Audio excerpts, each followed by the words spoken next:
You may have felt it a quiet tension between faith and reason, between what you believe and what you can prove, as if you had to choose one, light, and let the other go dark. Thomas Aquinas steps into this tension and does something unexpected. He does not ask you to pick a side. For him, revelation and the human mind are not rival lamps, but two rays of a single light. When ordered rightly, they do not clash. They converge on one and the same reality. On this journey, we will walk slowly into the world that Aquinas invites us to see. It is not a universe of random events where we impose our own meaning. It is already meaningful, layered with order and purpose. Each thing has a nature, a way of being, and also a way of becoming. Aquinas calls this inner dynamism act and potency what something now is and what it is still able to be. At the deepest level of this ordered world, Aquinas follows several paths of reasoning from motion, from cause and effect, from the fragile, contingent character of things, and from the patterned harmony of the cosmos. These paths point toward a first source, not a distant engineer, but the one who is pure act, without parts, the simple and inexhaustible act of being itself. For Aquinas, everything that exists is created from nothing, and is quietly held in existence at every moment by this source. Yet he insists that we can still speak meaningfully about this mystery. Words like good, wise, or being do not apply to God in exactly the way they apply to us, nor in a completely alien sense. They work by analogy, similar, within a vast and humbling difference. From there, Aquinas turns toward you as a human person. You are not a ghost trapped in a machine, nor a body without depth. You are a unity of body and soul matter shaped by a living form. Your soul is what makes you one, alive, capable of understanding and choosing. Through intellect you open to truth. Through will you are drawn toward what appears as good. Ethics, then, is not mere rule-keeping. It is learning to live in harmony with what you are. Aquinas calls this natural law the way our created nature quietly participates in a higher wisdom. Our deepest inclinations point toward real goods, toward flourishing, justice, friendship, and finally toward a good that no finite thing can satisfy. He names this final horizon beatitude a fulfillment beyond wealth, power, or pleasure, a direct though limited union with the infinite source of being and goodness. In the explorations to come, we will linger with these themes: God and creation, matter and soul, knowledge and freedom, moral action and ultimate happiness. As you listen, you are invited not only to learn about Aquinas, but to let his thought become a mirror, reflecting your own questions about what it means to be, to know, to choose, and to be fulfilled. Part 1. The 5 Ways and the Prime Mover. Beneath every ordinary moment of life, Aquinas hears a quiet question: how is any of this happening at all? Not just how did the universe begin long ago, but how is it that things move, change, and endure right now? The 5 ways are his attempt to let that question ripen, to lead the mind from familiar experiences into a deeper sense of dependence. He does not offer clever puzzles or abstract games. Each way begins with something nobody can reasonably deny. Things move. Things cause other things. Things come into being and pass away. Some things are better than others. Unthinking things act as if they were aimed. From these starting points, Aquinas invites us not to look away from the world, but to look more carefully at it, and to ask what must be true if what we see is not an illusion. The first way begins with motion, though by motion he means more than a body crossing a room. He means any passage from potential to actual. A log can become hot, a student can become learned, a seed can become a tree. In every case, what is actually hot, or actually knowing, or actually alive brings what is merely potential into act. Fire heats the log. A teacher awakens understanding. Soil and sunlight nourish the seed. Here Aquinas asks, can something move from potentiality to actuality by itself in the same respect and at the same time? He says no. What is merely potential does not yet have what it needs to move itself into that state. The potentially hot is not yet hot.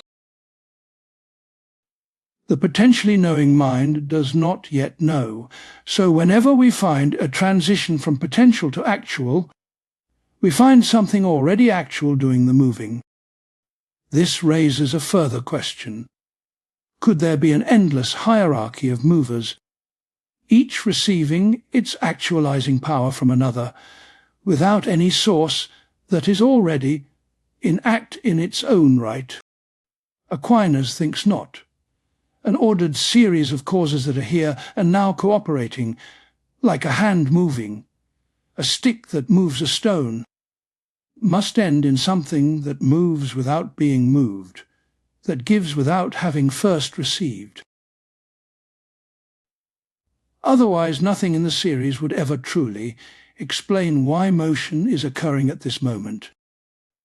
This brings us to his talk of a first mover.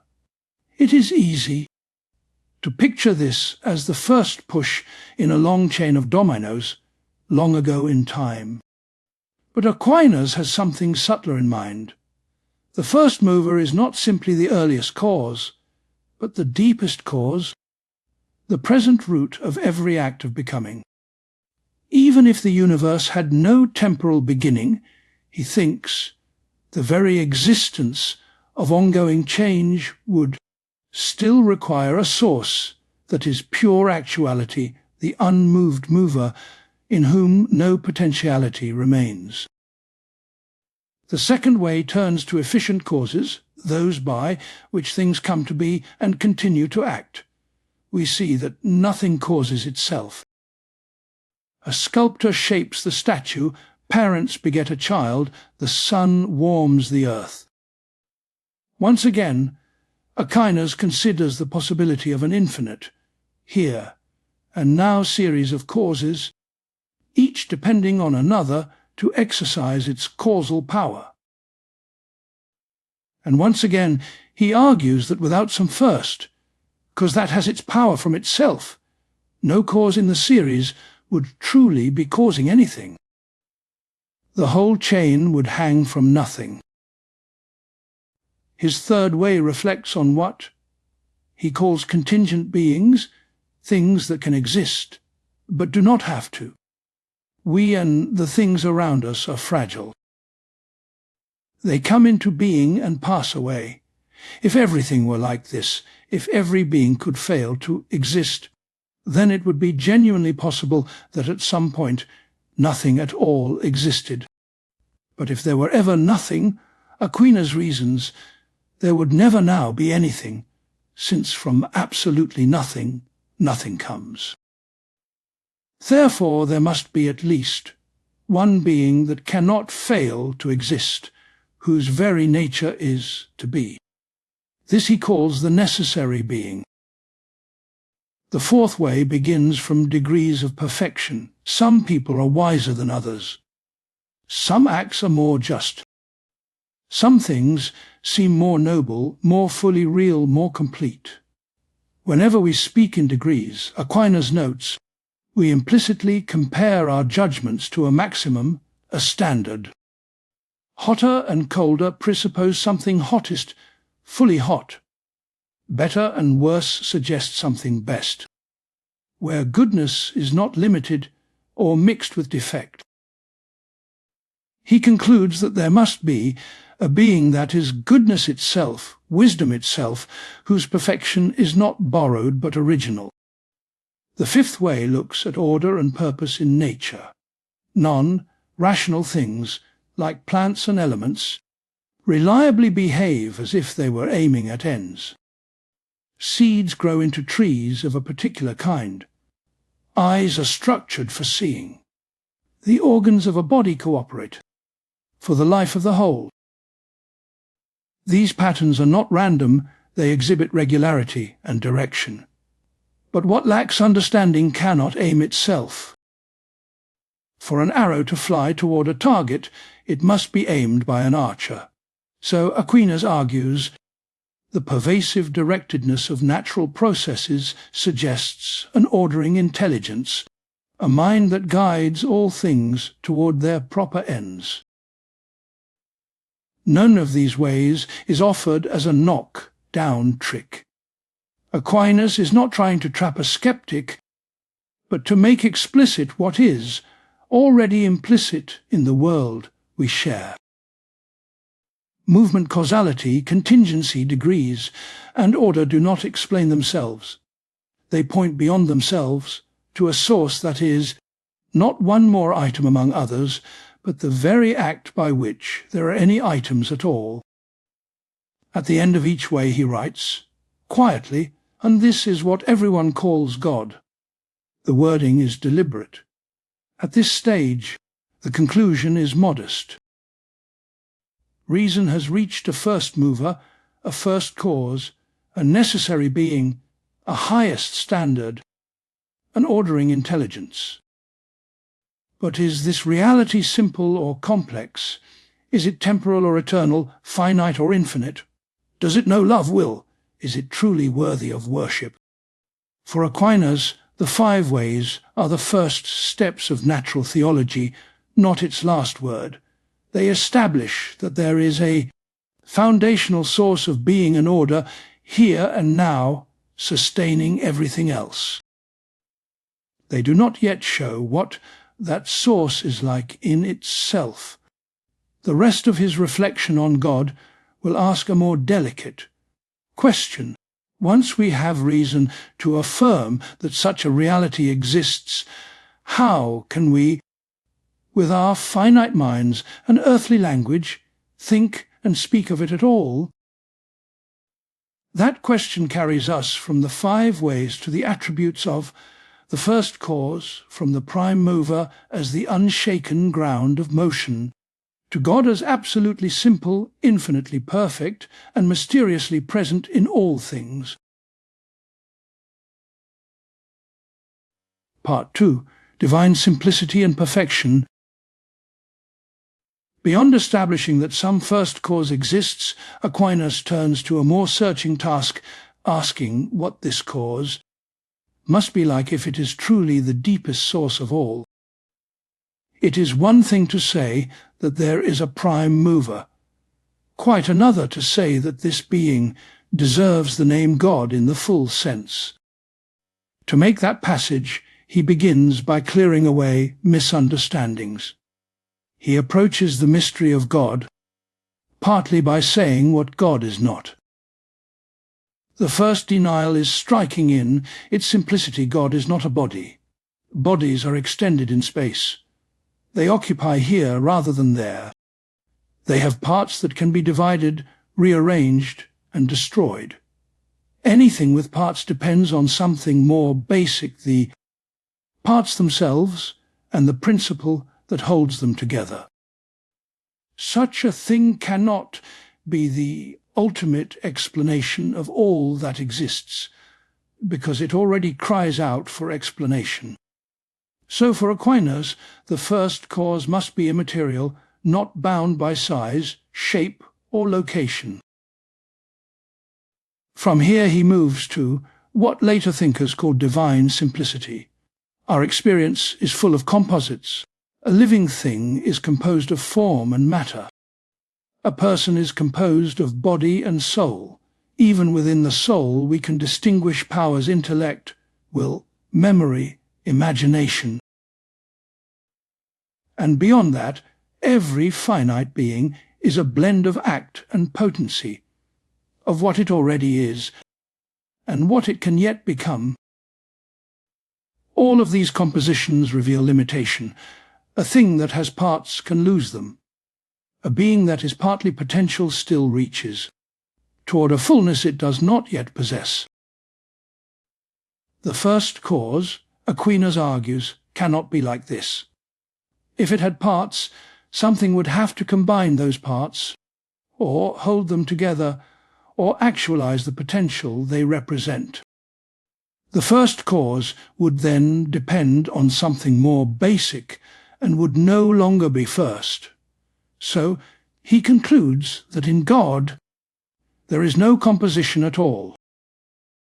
God is not made up of matter and form, not a substance wearing accidental features, not even a union of essence, and existence as really distinct principles. Here Aquinas makes one of his most daring claims in God. Essence and existence are identical. In creatures, what we are and that we are not the same. A human essence, human nature, can be understood without thereby existing. Books describe possible creatures that never walk the earth. Even in actual beings, their existence feels like an added gift, something that might not have been. For God, by contrast, Aquinas says there is no distinction between what God is and that God is. God does not merely possess existence. God is existence itself, subsisting, sheer act of to be. If this is so, then God cannot have unrealized potentials. In us, there is always a gap between what we are and what we could become. We can learn, grow, decay, and fail. We traverse a path from one state to another. God as pure act with no admixture of potency is not on a path. There is no before and after in God, no gaining or losing. Simplicity implies immutability. God does not change, not because of lifeless rigidity, but because of a fullness that leaves no room for increase. This simplicity might at first seem cold and abstract, like a bare point of metaphysical light. Yet for Aquinas, divine simplicity is precisely what makes God closer to us than we are to ourselves. Our identity is spread out over time and composed of many features. God as being is utterly undivided. That very lack of parts means there is nothing in God that is not fully present wherever God acts. When God gives existence, God does not send out a piece of divinity, but the whole God is intimately near every creature.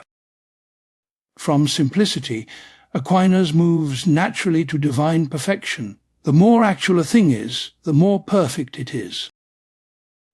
A seed is good, but the full-grown tree is in a sense more perfect, more complete. A half-learned skill is good, but mastery more fully realizes the capacities involved.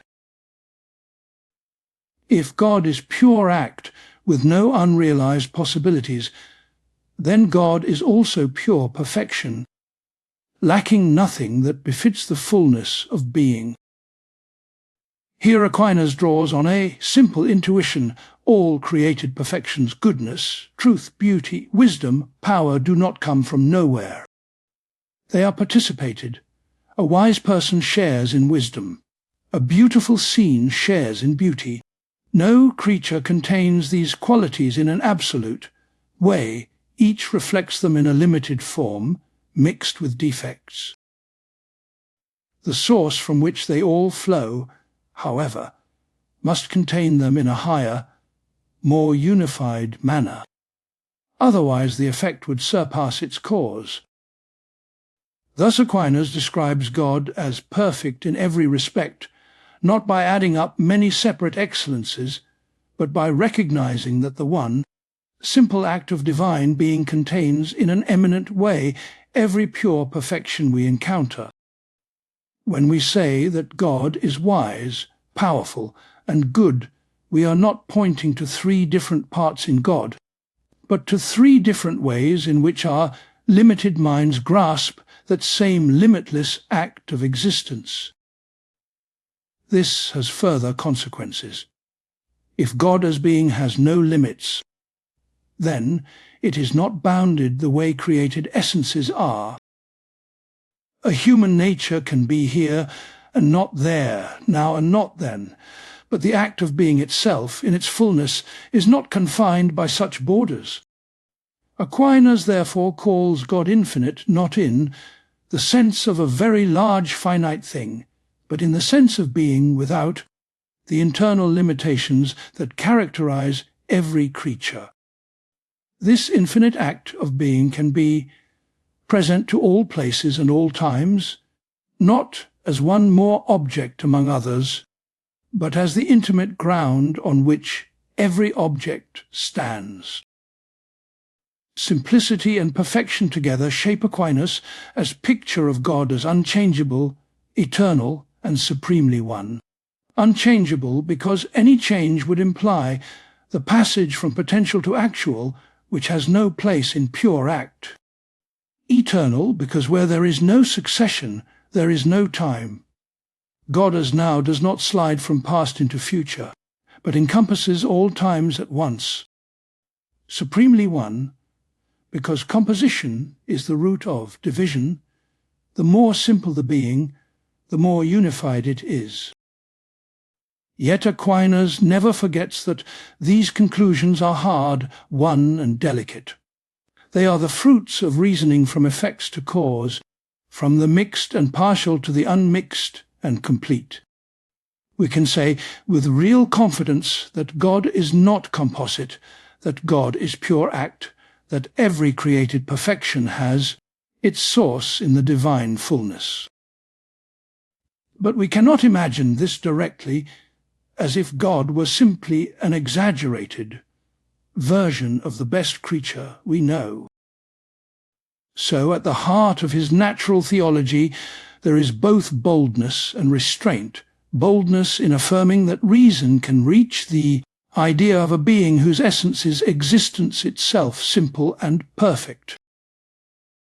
Restraint in recognizing that our concepts, drawn from a world of parts and changes, strain under the weight of such a being. This tension between what we can truly say and what we must admit we cannot picture leads Aquinas to his careful treatment of religious language. How we dare to name the unknowable God without either falling silent or pretending to a comprehension we do not possess. Part 3. Naming the unknowable, analogical predication. Whenever we speak about God, we seem to stand on a fragile bridge. On one side is silence, the sense that the divine is beyond any human word. On the other side is idolatry, the danger of treating our concepts as if they captured God completely. Aquinas wants to keep us on the bridge. To do that, he develops a way of speaking he calls analogical. The basic problem is simple. Our words come from experience. We call someone good when they are kind or honest. We call something wise when it understands and judges well. If we then say God is good or God is wise, are we using these words in exactly the same sense as before, or in a wholly different sense? Aquinas thinks that neither answer will do. If we use the words in exactly the same way, God as goodness and wisdom would be just like ours, only perhaps bigger. But we know from his doctrine of simplicity and perfection that God is not another item in the same category as creatures. God has no mixture of act and potency, no composition, no limits. Divine goodness cannot simply be an enlarged version of human virtue. If, on the other hand, the words are used in a totally different sense when applied to God, then our statements about God become empty sounds. Saying God is good would tell us nothing more than God is glauc, some invented noise. Yet Aquinas is convinced that revelation and reason alike require us to speak meaningfully about God. We must be able to say that God exists, that God knows, that God loves. To navigate between these extremes, he distinguishes three ways in which a term can be used univocally, equivocally, and analogically. A term is univocal when it has exactly the same meaning in different cases as when we say dog of a Labrador and a beagle. It is equivocal when it has completely different meanings, as with the word bank for a river as edge and for a financial institution. Analogical use lies in between. An everyday example helps. Consider the word healthy. We say that an animal is healthy. We also say that food is healthy and that a complexion looks healthy.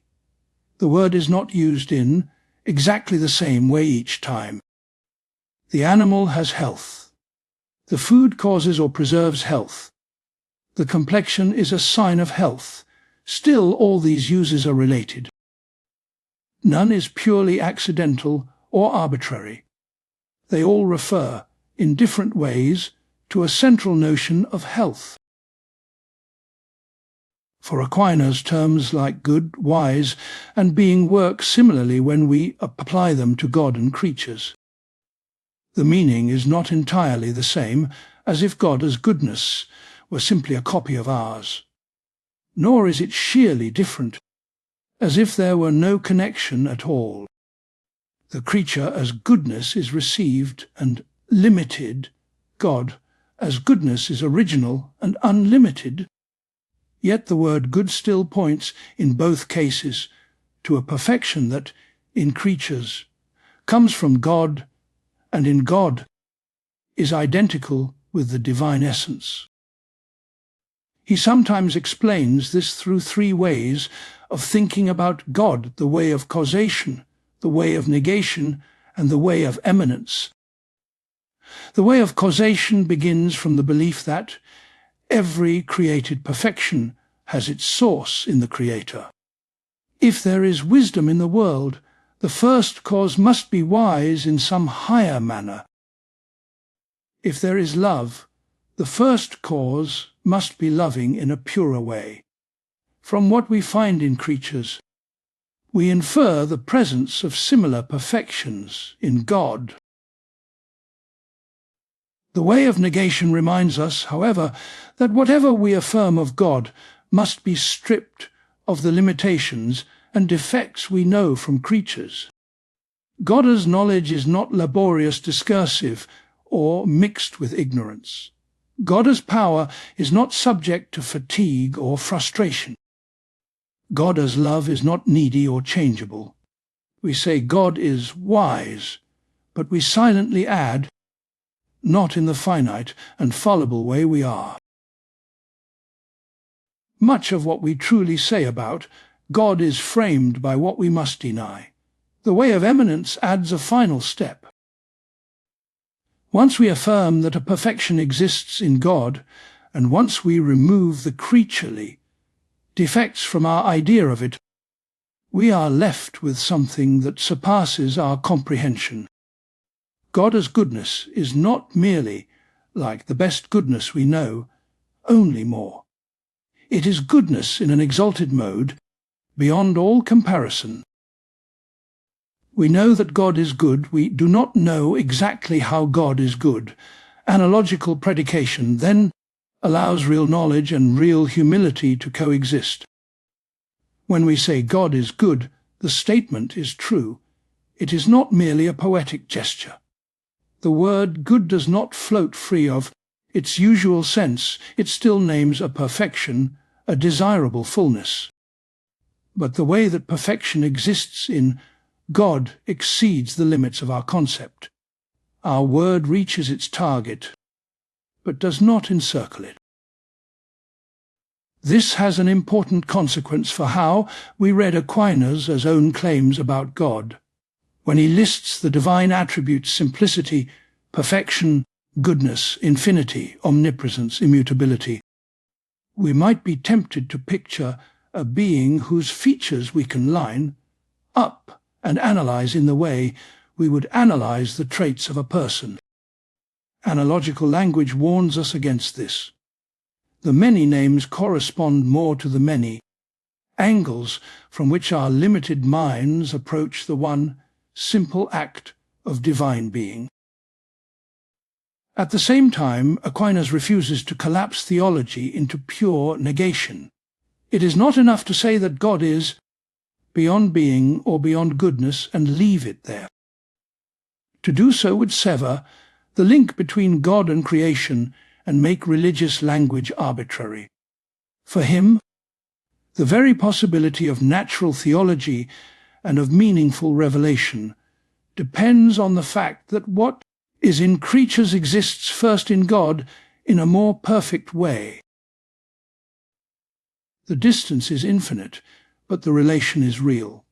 So naming the unknowable is, for Aquinas, less like drawing a precise map and more like tracing a silhouette around a light too bright to look at directly. Our concepts touch the edges of the mystery, guided by the effects that mystery has left in the world and in our minds. We speak, but with an awareness that every true statement about God is both a disclosure and a veil, revealing something real while hinting at endless depths beyond our grasp. In this way, analogical predication protects us from two opposite errors: the arrogance of thinking we have contained God in our ideas, and the despair of thinking we can say nothing at all. Between those extremes lies a patient discipline of speech in which reason, informed by experience and open to revelation, learns to say enough to guide us, and not so much that we lose sight of the one who always surpasses our words.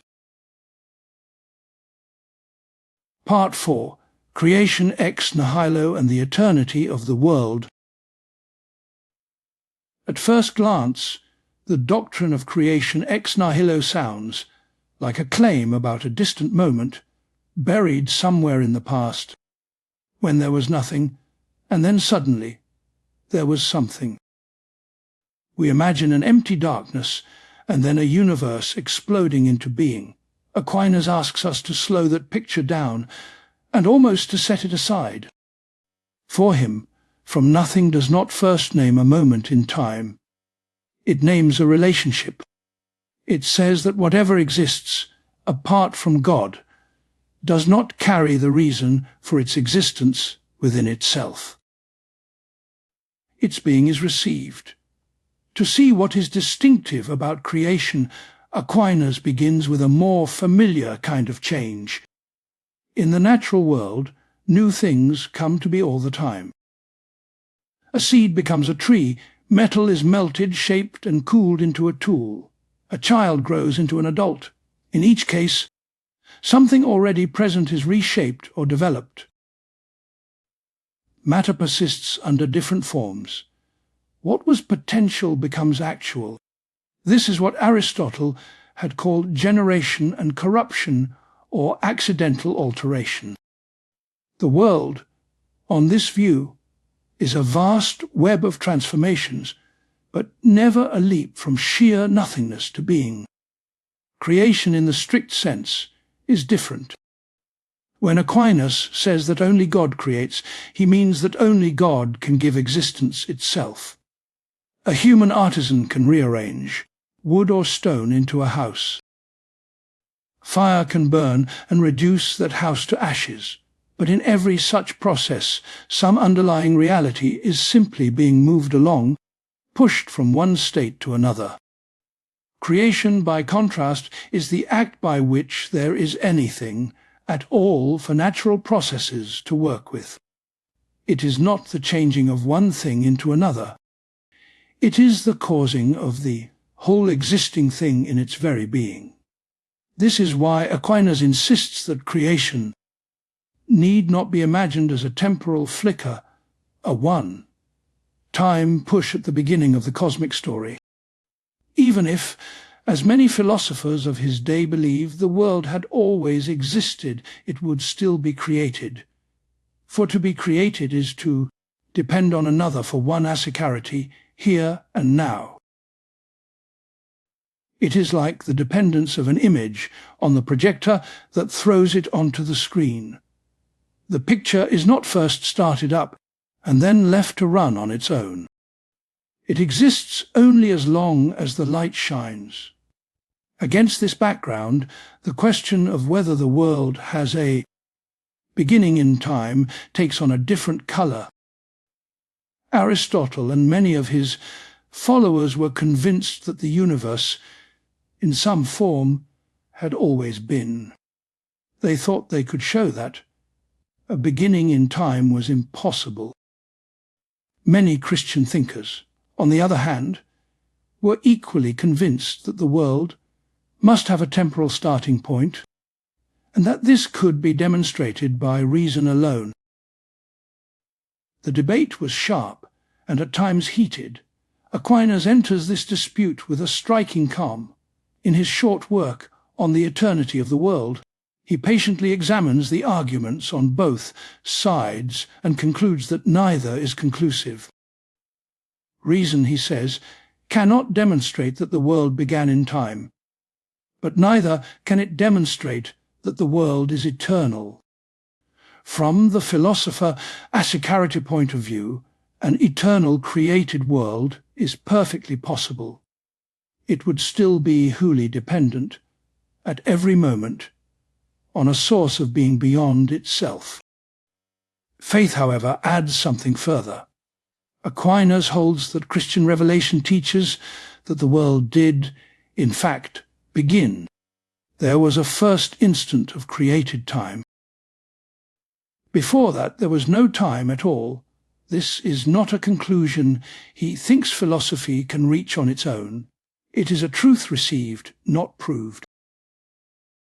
Philosophy can clear away confusions about such a claim. It can show that a temporal beginning is not absurd. But the positive assertion that there was a first moment belongs to the domain of faith. What is important for Aquinas is that this revealed truth does not conflict with what reason can know. If reason could show that an eternal world was necessary, faith would be thrown into crisis. If reason could show that a temporal beginning was necessary, faith assicarity teaching would be reduced to something that could have been known without revelation. Instead, he finds a middle way. Reason traces the dependence of the world on a first cause of being. Faith then tells us more concretely how that dependence is played out in the history of the universe. This measured stance reveals something central about Aquinas' assicarity project. He is not using philosophy as a weapon to force assent, nor is he using faith to silence questions. Philosophy, when it stays within its proper limits, will not lead us away from God. But it also cannot simply be stretched to cover everything faith wishes to say. There are edges where it must stop and acknowledge that the light it offers, though real, is not complete. Creation ex nihilo then becomes less a story about the distant past and more a description of the deepest structure of reality. Wherever we look, we find beings that do not explain themselves. They come into existence and pass away. They are composed of parts. They depend on conditions that could have been otherwise. Their very essence does not guarantee their existence. A triangle, as an object of thought, must have three sides. But no created thing must exist at all. Its existence is a gift that could have been withheld. When Aquinas says that God creates all things out of nothing, he is pointing to this radical contingency. The universe is not standing on a hidden foundation of necessity within itself. It stands, instead, on an abyss of nothingness that is bridged only by the continuous generosity of a creator. Without that giving, there is no leftover reality, no inert residue. There is simply nothing. This can be an unsettling view, but Aquinas does not present it to frighten. For him, dependence is not the mark of fragility alone. It is also the mark of intimacy. To be created is to be held not once long ago, but always. In every instant, the being of the world is like a spoken word, sustained by the breath of the speaker. Let the breath cease, and the word vanishes. But as long as it is spoken, it is present, meaningful, and ordered toward the one who utters it.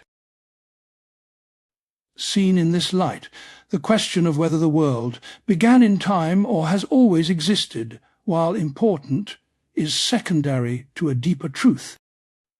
What matters more is the kind of relation the world bears to its source. Is it self-sufficient, existing on its own power, or is it, down to its roots, received and dependent? Aquinas answers in the second sense. Whether the universe is temporally finite or infinite, it remains, in itself, unnecessary. Its actuality is borrowed. Creation ex nihilo thus anchors both humility and wonder.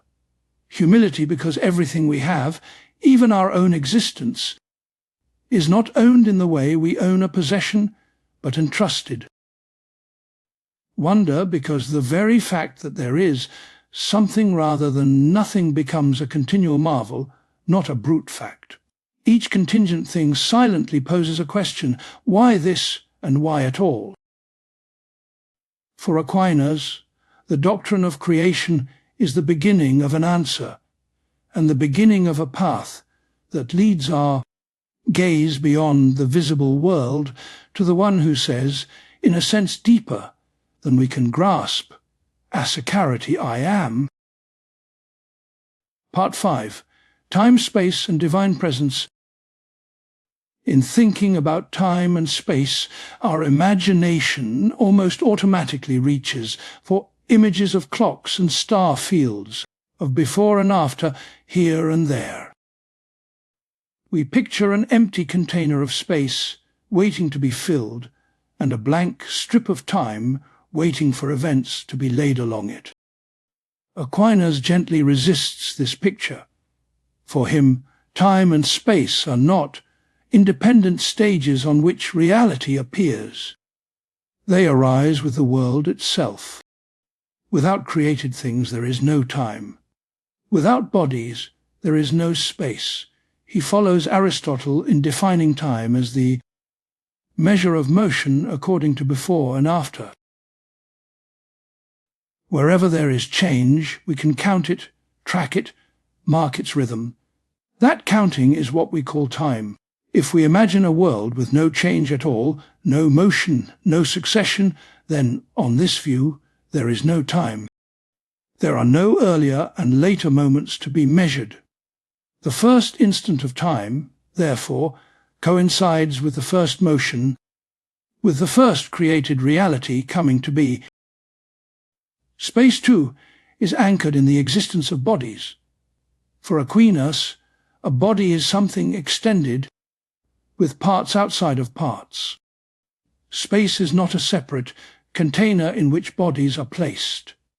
It is the order and relation of these extended parts to one another. Where there are no bodies, there is no three-dimensional field stretching out in all directions. The very notion of an empty void, a pure space without any material being, he regards as incoherent. This way of thinking makes it difficult to ask what God was doing before creation, or where God was located when there was as yet no space. The very words before and where presuppose time and space. To ask what came before time is like asking what lies north of the North Pole. The question uses concepts that have already reached their limit and cannot simply be extended further. Aquinas responds by saying that God, as a Actuality mode of existence, is eternal, not temporal. God does not move from one state to another. There is no earlier or later in God, and yet he is careful to avoid an image of cold remoteness. Eternity, as he understands it, is not simply an endless duration. It is a whole, simple presence, a standing now that does not pass away. From the standpoint of this divine eternity, every moment of created time is, in some way we can only dimly grasp, present. This leads him to say that God is present to every time and every place, not by being spread out like a subtle kind of matter, but by being intimately active in all things. God is not somewhere in the universe located in a particular region, nor is God outside it in the sense of being far away. Rather, God is more interior to every creature than that creature is to itself. As the cause of its being, he is present wherever and whenever it exists. The traditional word for this is omnipresence. In Aquinas' Ascarity hands, the term has several layers. There is a presence by power. God acts everywhere, sustaining all things. There is a presence by essence. God is directly at work in the very being of each creature, not just at its boundaries. And there is a presence by knowledge. Every event, every motion of the smallest particle, every stir of the human heart is known and comprehended in the divine intellect. Our imagination rebels a little at this. We are tempted to think of God as one large object among many smaller ones, perhaps invisible, but still occupying some sort of region. Or we push in the opposite direction and think of God as so beyond the world that his presence is only a metaphor. Aquinas tries to hold a middle line. God is not a physical part of the universe, yet the universe is more like a song constantly sung than a machine left to run. The singer is not one note among others, but without the singer none of the notes would sound. So when Aquinas says that God is present in all things, he is drawing out what he already means by creation. To create and conserve is to give being. To give being is to be at work in the very heart of things. There is no distance, no gap, in which something could slip out of that reach. If a creature exists, God is there, not on the edge, but at the depth of its being, more intimately than any spatial contact could suggest.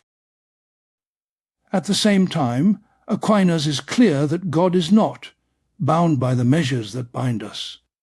We move through time, moment by moment. We occupy one place, then another.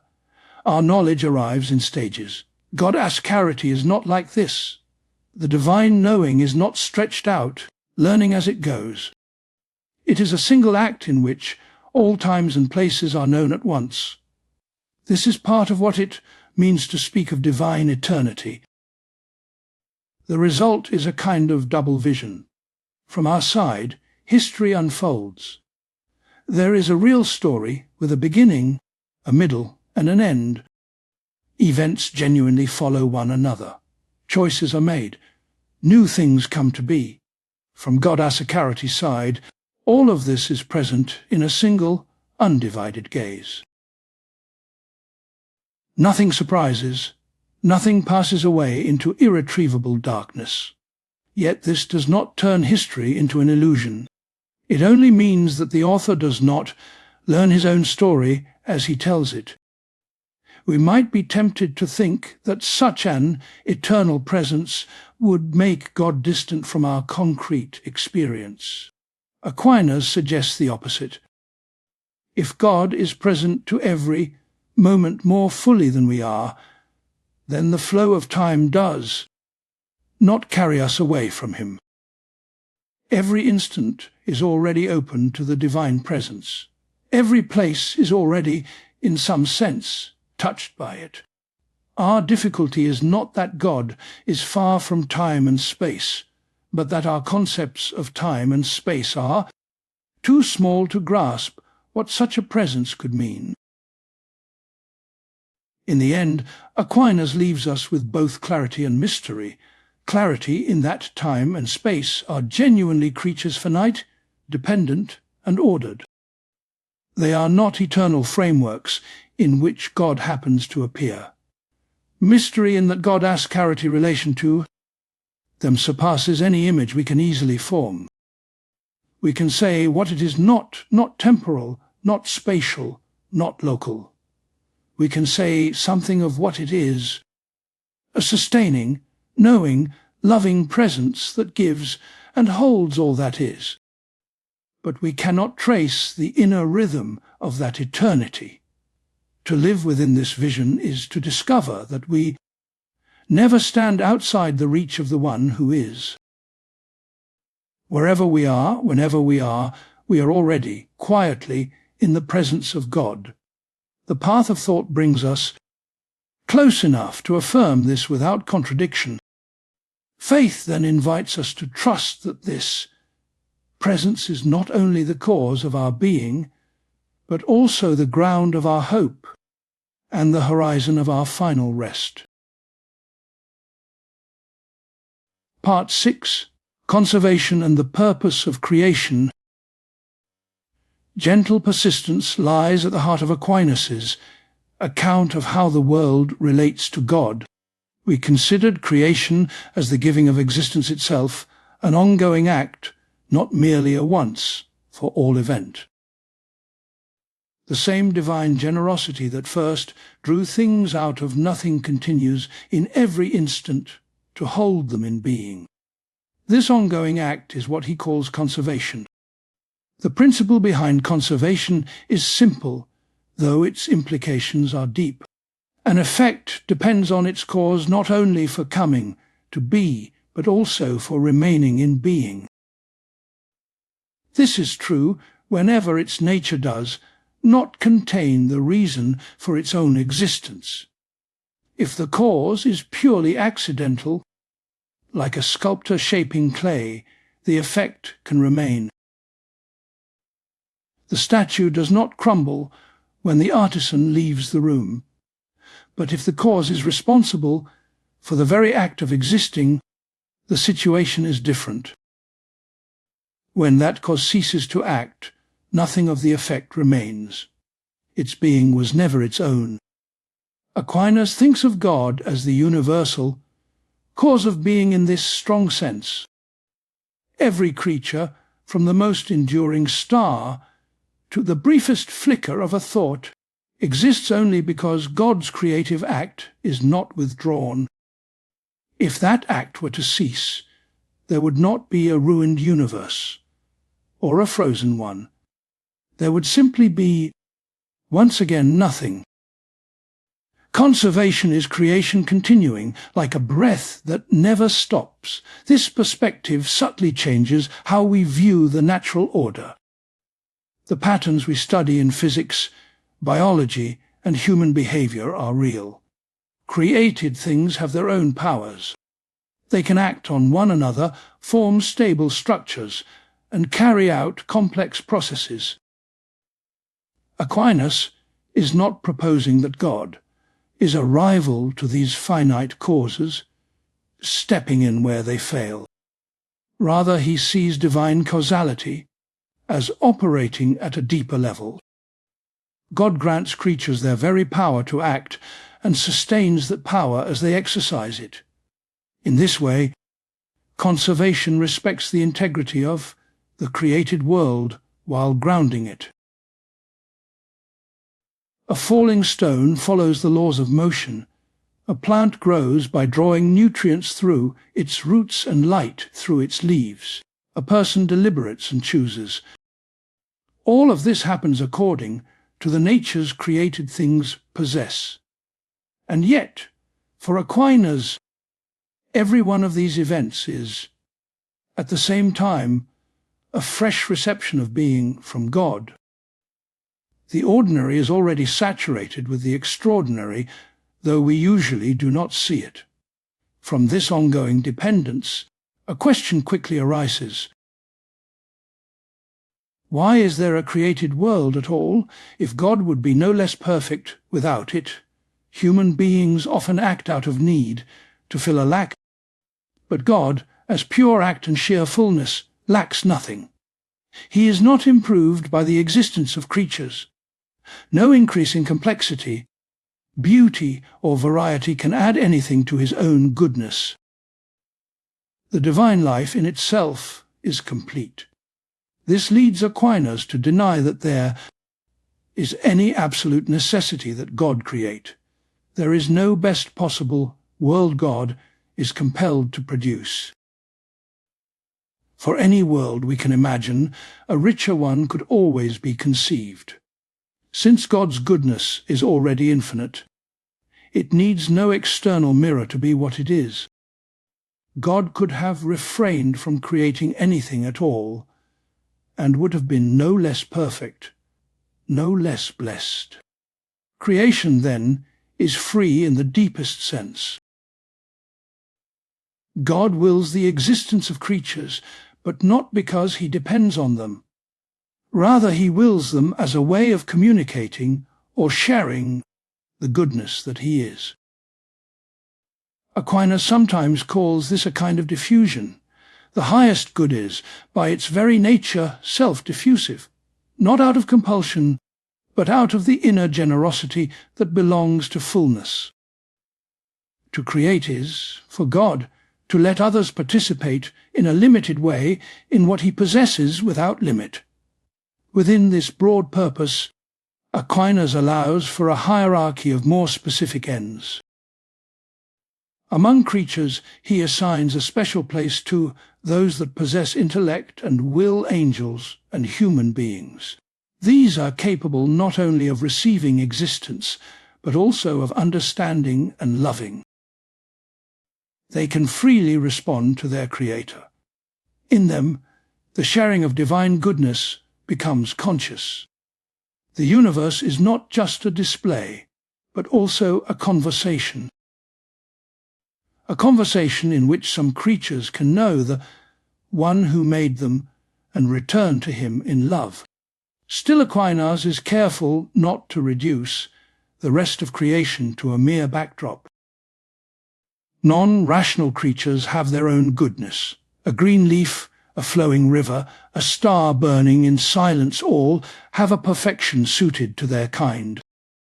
Yet he thinks that the order of the world is such that these goods are arranged to serve the flourishing of rational life. Our environment and communities depend on a wider cosmos. Ultimately, however, even this ordering to rational creatures does not exhaust the purpose of creation. For Aquinas, the final end of the universe is God himself. The whole ensemble of creatures, in their variety and interconnectedness, forms a sort of vast, living image of divine goodness. No single creature can reflect all the richness. But together, in a kind of harmony, they offer a more complete, though still finite, likeness. In this sense, the universe exists for the glory of God, not because God gains glory, but because his greatness is manifested and echoed in what he makes. Conservation is woven into this vision of purpose. The fact that God sustains each thing from moment to moment means that The meaning of the world is never simply something it had in the past. It is something continually given.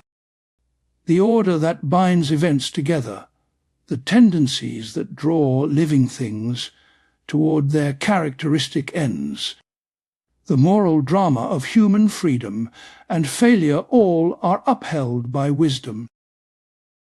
A wisdom that is not exhausted by any single trajectory or outcome. For us, this has a quietly personal resonance. If our very existence is a gift renewed at every instant, then we are not self-originating islands. We are participants in a larger story. A story that does not begin or end with our own projects. Our capacities to know and love are themselves traces of the purpose for which we are made.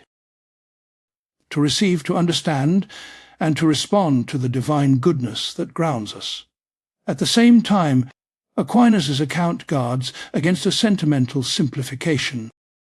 The world as we experience it is marked by disorder, suffering, and apparent waste. Species vanish, stars burn out. Human lives are marred by injustice and loss. Conservation does not mean that God directly wills every particular state of affairs as an ideal. It means that even through this turbulence, the basic gift of being is not withdrawn, and the deeper orientation of creatures toward their proper goods remains. In his broader doctrine of providence, Aquinas will explore how divine wisdom can govern a world in which genuine contingency and freedom play a role without that governance becoming arbitrary or oppressive. What concerns us here is the background for such questions. A world conserved by God is not a clock wound up and left to tick. It is, rather, a reality continuously held, ordered toward the manifestation of divine goodness, and open to the emergence of creatures capable of recognizing and embracing that goodness. To contemplate conservation and the purpose of creation together is to find ourselves situated between dependence and calling.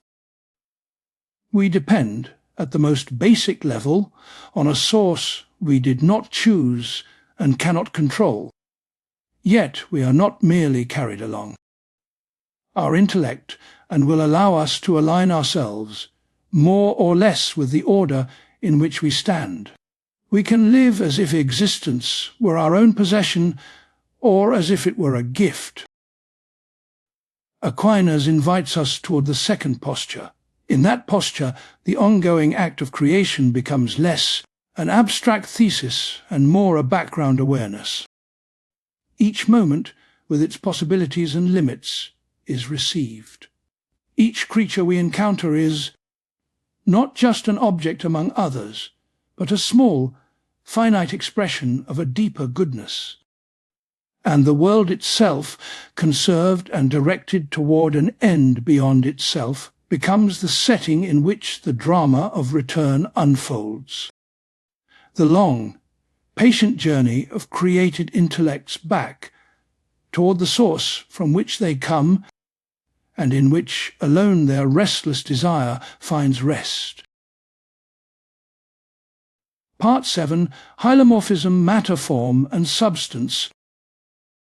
In turning our attention to the world around us, it is easy to think of it as a collection of separate objects, tables and trees, stones and stars, bodies in motion and at rest.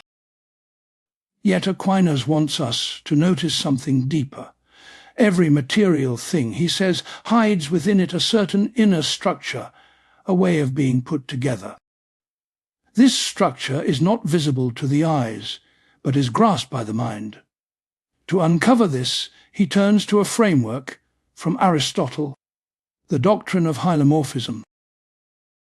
The word itself sounds technical, but the idea is simple. Hyl means matter, and morph means form. Every material substance is a unity of these two principles. Matter is what something is made of, the underlying stuff. Form is what makes that stuff to be this kind of thing rather than that. It makes it organized, alive, structured, intelligible. A bronze statue gives us an accessible image. The bronze is the matter heavy, shining, capable of being melted down. The shape of a person, or a horse, or a saint is the form. Take away the bronze, and the statue vanishes altogether. Take away the particular shape, and you no longer have a statue, but only a lump of metal. Both are required for this specific, concrete object to exist. Aquinas thinks this basic insight applies not just to artifacts, but above all to natural substances. A living oak tree, for instance, is not just a heap of wood and water. Its matter is organized according to a form of life, a way of drawing nutrients, of growing roots and branches, of responding to light and seasons. That living structure is not just an external arrangement, like bricks in a wall. It is an inner principle that makes the tree to be a tree at all. If we watch that tree through time, we begin to see why Aquinas needs both matter and form. In autumn the leaves turn colour. In winter the branches bend under snow. Perhaps the bark is scarred by lightning. All these are real changes, but they are not changes in the kind of thing the tree is. They are what Aquinas calls accidental changes. The underlying substance remains the same tree, while its accidental forms colour, shape, position, temperature come and go. Now imagine the storm is severe. The tree's trunk cracks, the sap stops flowing, the leaves wither for good. At some point, you would no longer speak of a tree at all, but of a dead stump or a pile of wood. Here the change is deeper. It is not just that some property of the tree has altered. The very kind of being that was there is gone. This is substantial change. The corruption of one substance and the generation of others. Hylomorphism is meant to make sense of both levels of change at once. In accidental change, the substance remains while some accidental form is added or lost. In substantial change, the substance itself is lost. This is because its substantial form, the principle that made it to be that kind of thing, is no longer present. The matter now receives a new one or many new ones. This brings us to a crucial distinction in Aquinas. Not all forms are alike. Substantial form is the deepest kind of forms. It gives a thing its basic nature. It's what it is. The substantial form of a human being is what makes a body to be a human body rather than merely a collection of elements. Accidental forms modify an already existing substance. Being pale, being seated, being warm, being taller now than yesterday, these do not make a new substance, but qualify one. In everyday speech, we often blur this distinction. We might say, I became a new person after a life-changing experience, or the house is practically a different building after renovations. For Aquinas, such language is metaphorical. Strictly speaking, the house before and after repairs is the same substance because its basic organizational principle remains. By contrast, the living human being and the corpse are not the same substance. The form that made the body to be alive is gone. The remaining entity is a body only in a derived sense, as something that once was informed by a soul. This is why Aquinas refuses to treat all unities in the same way. A pile of stones is not a substance, neither in his view is a house. These are arrangements of substances, stones, timbers. tiles brought together by human intention and design.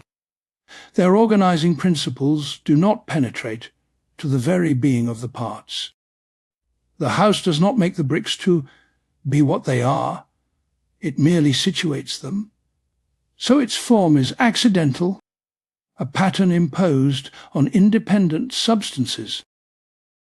Living beings present a different kind of unity.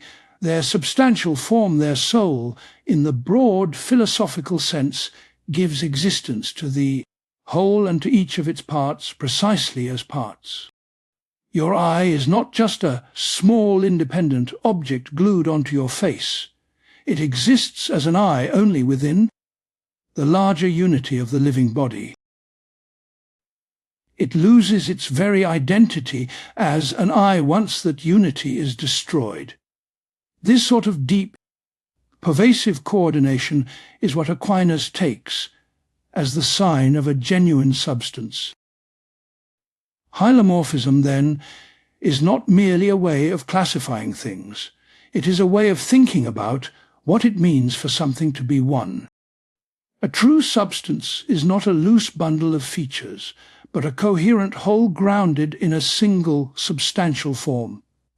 This form is not a visible outline or an abstract blueprint. It is an interior principle by which the matter holds together, acts, and persists through change. Notice how this picture also safeguards both stability and change. Because a substance has a stable substantial form, we can have real knowledge of it. We can say what a dog is, what water is, what gold is, not only today but tomorrow. At the same time, because accidents can come and go while the substance remains, the world can be dynamic and alive without collapsing into sheer flux. For Aquinas, this framework is especially necessary once we remember that not all beings are material. Angels, on his account, are forms without matter, pure intelligences. Each a unique kind of being. They do not admit of the kind of change that belongs to the material world. Human beings, by contrast, stand at an intersection. Our soul is a form, our body is matter informed by that soul. We are, in Aquinas' technical language, hylomorphic composites. Beneath the surface of this doctrine lies a deep conviction about intelligibility. The world is not chaos. Things have natures. They act in characteristic ways because of what they are. To say that a substance has a form is to say that there is a reason why it behaves as it does. A principle that can be known, at least in part, by a mind attuned to reality. Later, when Aquinas speaks of natural law, of human flourishing, this hylomorphic vision supports everything. Creatures have forms. Their forms determine the ways in which they naturally move, grow, and seek fulfillment. Matter, with its openness to form, makes room for change, diversity, and history. Form, with its act and structure, makes room for truth. In this way, hylomorphism is not an antiquated piece of metaphysical machinery. It is a lens through which Aquinas invites us to view the world not as a flat inventory of objects, but as an ordered gathering of substances, each a living union of matter and form, each participating in being in its own distinctive way. Part 8. Prime Matter and the Problem of Individuation. Far beneath the everyday changes, we notice a leaf turning brown, iron rusting. Bread becoming toast. Aquinas asks if something remains constant when a thing is destroyed and replaced. When one substance passes away and others arise from its remains, is there a deeper continuity running through that drama of generation and corruption? To approach this, he invites us to consider the most radical kinds of change. A living animal dies and its body decays, becoming soil, air, and nutrients. Wood consumed by fire becomes ash and smoke. In each case, there is a before and an after. The very kind of being present has changed. Aquinas argues that the old substance doesn't simply vanish, nor does the new appear from nothing. That would make nature a series of disconnected miracles. Instead, he proposes a material substratum beneath all substantial change. It has no form of its own but is capable of receiving forms. This he calls prime matter. Prime matter is an elusive notion, not like a fundamental particle or a shapeless lump of stuff. Any matter we point to already has some form. It is water or stone, flesh or vapor. Prime matter, by contrast, is pure potentiality for form, absolutely undetermined. It is the deepest subject of all material forms.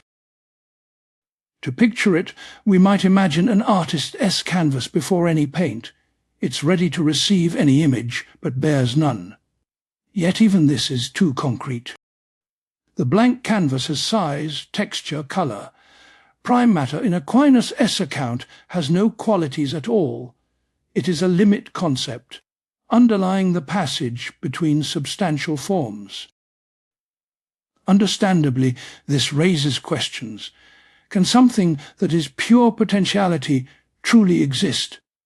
What status does prime matter have if being actual and potential cannot coincide? Medieval thinkers were wary, questioning if what has no actuality could exist. Aquinas, however, is less troubled, not seeing prime matter as existing on its own. It never stands apart, bare and isolated. It always exists only under some form, as the receptive principle within a concrete substance. Speaking of prime matter isn't about a free, floating quasite thing. It's recognizing that, stripping away features, we're left with a pure capacity to be informed. This notion explains how substantial change is real without absolute annihilation. When wood burns, its substantial form is lost. Prime matter, which had been the subject of that form, now receives new forms of ash, smoke, and heat. There is both discontinuity and continuity. Side by side with continuity lies another fundamental question: why are there many individuals of the same kind? Why many humans, oaks, drops of water? Here Aquinas turns again to matter. Form, he thinks, is responsible for the shared nature, what it is to be human, oak, or water. But form alone doesn't explain many individuals. If form existed apart from matter, like Plato's ideas, we'd have at most one instance of each kind. For Aquinas, what multiplies individuals within a species is matter, designated here and now, this parcel of matter at this place and this time. The common human form is received into numerically distinct portions of matter, creating distinct human beings. The principle of individuation is matter under determinate dimensions. Forms in reality are never found as universals floating above particulars. In the world, there are only this human, that human, and so on. The form is particularized as soon as it exists in matter. Universals, the shared whatness we grasp, arise only in the mind by abstracting from individuals. So when we say two people share the same form, we mean they instantiate a form answering to the same definition. But in things, each form is this form in this matter. The commonness is conceptual, the individuation is real. Matter first individuates the form when received, and the form then individuates the substance as a whole. This thinking shapes how Aquinas distinguishes genuine substances from mere aggregates. Water, he says, is a substance with a natural unity. Is a puddle one substance or many parcels? Decisions turn on how strongly unified the thing is. A true substance has a unity where parts exist only through the whole. A living organism is a clear example. Its organs are interdependent parts sustained by the whole's life. An artifact like a house lacks this unity. Its parts can be removed or rearranged without destroying the house. Its form remains accidental. So prime matter and individuation are central. They belong to Aquinas' effort to take seriously both continuity and plurality in a world of change.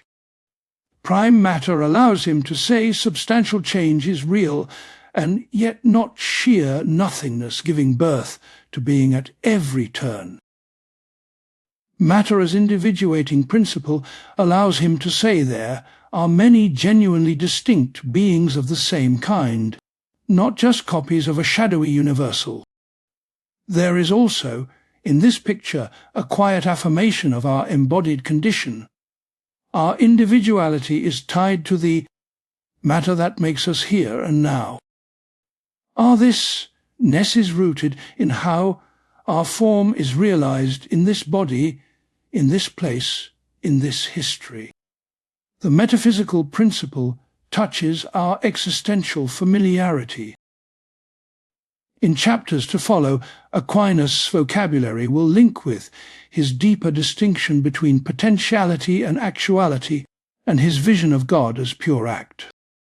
For now, it is enough to see that beneath the shifting surface he discerns both a substrate open to many forms and a principle by which one nature can be lived in many distinct lives.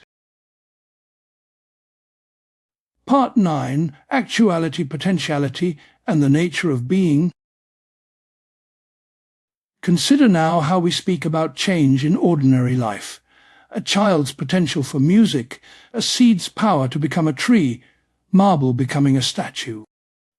We sense a difference between what something already is and what it can yet become. Aquinas turns this everyday contrast into a fundamental tool: actuality and potentiality. Potentiality or potency is a kind of openness, a capacity for receiving some perfection or being put into some state. The seed is not yet a tree, but it can become one. The student does not yet know geometry, but she can learn it. Wood is not yet a table, but suitable to be shaped. More than nothingness, a real ability toward fulfillment. Actuality or act is the realization of such a capacity. When the seed sprouts, its earlier potential becomes actual. When the student grasps a proof, her ability to know is filled. When the craftsman completes the table, the wood's suitability has been brought into act. For Aquinas, this is not limited to growth. It is woven into the fabric of being. Anything that can change is a mixture of act and potency. In some respect it already is, in another it can become otherwise. Every movement, alteration, acquisition, loss is a passage from potentiality to actuality. This is where hylomorphism finds deeper grounding. Matter is the primary seat of potentiality, what can receive form. Form is actuality, the determination that makes a thing this kind of thing. When he says matter is potential and form actual, he doesn't mean matter is unreal. He means matter is ordered toward being informed, while form is that orders fulfillment. Bronze as bronze has the potential to be cast into many shapes. That capacity belongs to it as matter relative to form. But once it takes on the shape of a statue, that particular form is now in act. The same bronze can successively realize different possibilities.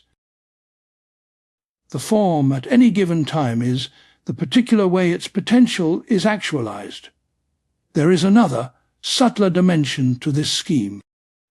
Not only matter and form, but substance and accident stand to one another as potential and act. A substance can receive further determinations. Being hot or cold, sitting or standing, speaking or silent, these are accidental forms. The ability of a substance to bear them is potency. Their presence is act.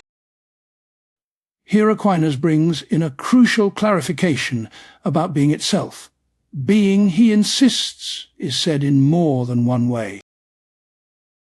There is the being of substances, things that exist in themselves. Then there is the being of accidents, features that exist only in another. When we say a pale man, there is not a second substance called paleness. There is the man, a substance, and the accidental form of paleness inhering in him. Both can be called beings, but not in the same primary sense. This doctrine of the multivocity of being allows Aquinas a rich hierarchy in reality. Substances are primary beings, accidents are beings by reference to them. Forms, accidents, relations depend on the substances they inform. They make other things to be in certain ways. They are not self-standing centres of existence. Even among substances, the play of act and potency continues. No created being, for Aquinas, is pure actuality. Every creature, stone, plant, animal, angel, has some mixture of what it is and what it can still receive. Angels, though immaterial, are still capable of choice and new knowledge. Human beings acquire virtues, learn sciences, deepen in understanding. Material things can change in place, in qualities, in structure. At the deepest level, Aquinas extends this to the very composition of created beings. Each finite substance has an essence, what it is, and an act of existing that it is. In us, these are distinct. Our essence, humanity, does not include existence within its definition. We understand what a human is without, knowing that any humans in fact exist. Existence for creatures is a received act, something bestowed beyond what their nature demands. In God alone, Aquinas maintains, there is no such composition. God is pure acts and no unrealized potential, no capacity that is not already perfectly fulfilled. God's essence is existence. To be what God is to be. That is why God cannot change, cannot fail, cannot move from less to more. Change is the mark of what is composite in act and potency. Pure act, by contrast, is the unchanging source of all, that comes to be or passes away. This distinction is not an optional add onto his reality. It is the key that unlocks both his cosmology and his theology, the world of motion and, becoming his potentials, constantly being actualized. Every such actualization calls ultimately for what is already in act. Chains of potentials do not explain themselves. At the end of his first way, Aquinas says this reflection points toward a first unmoved mover, a being that is act without admixture of potency. Yet the language of potential and act is not only about God and the cosmos in abstract, it quietly shapes how Aquinas understands human life.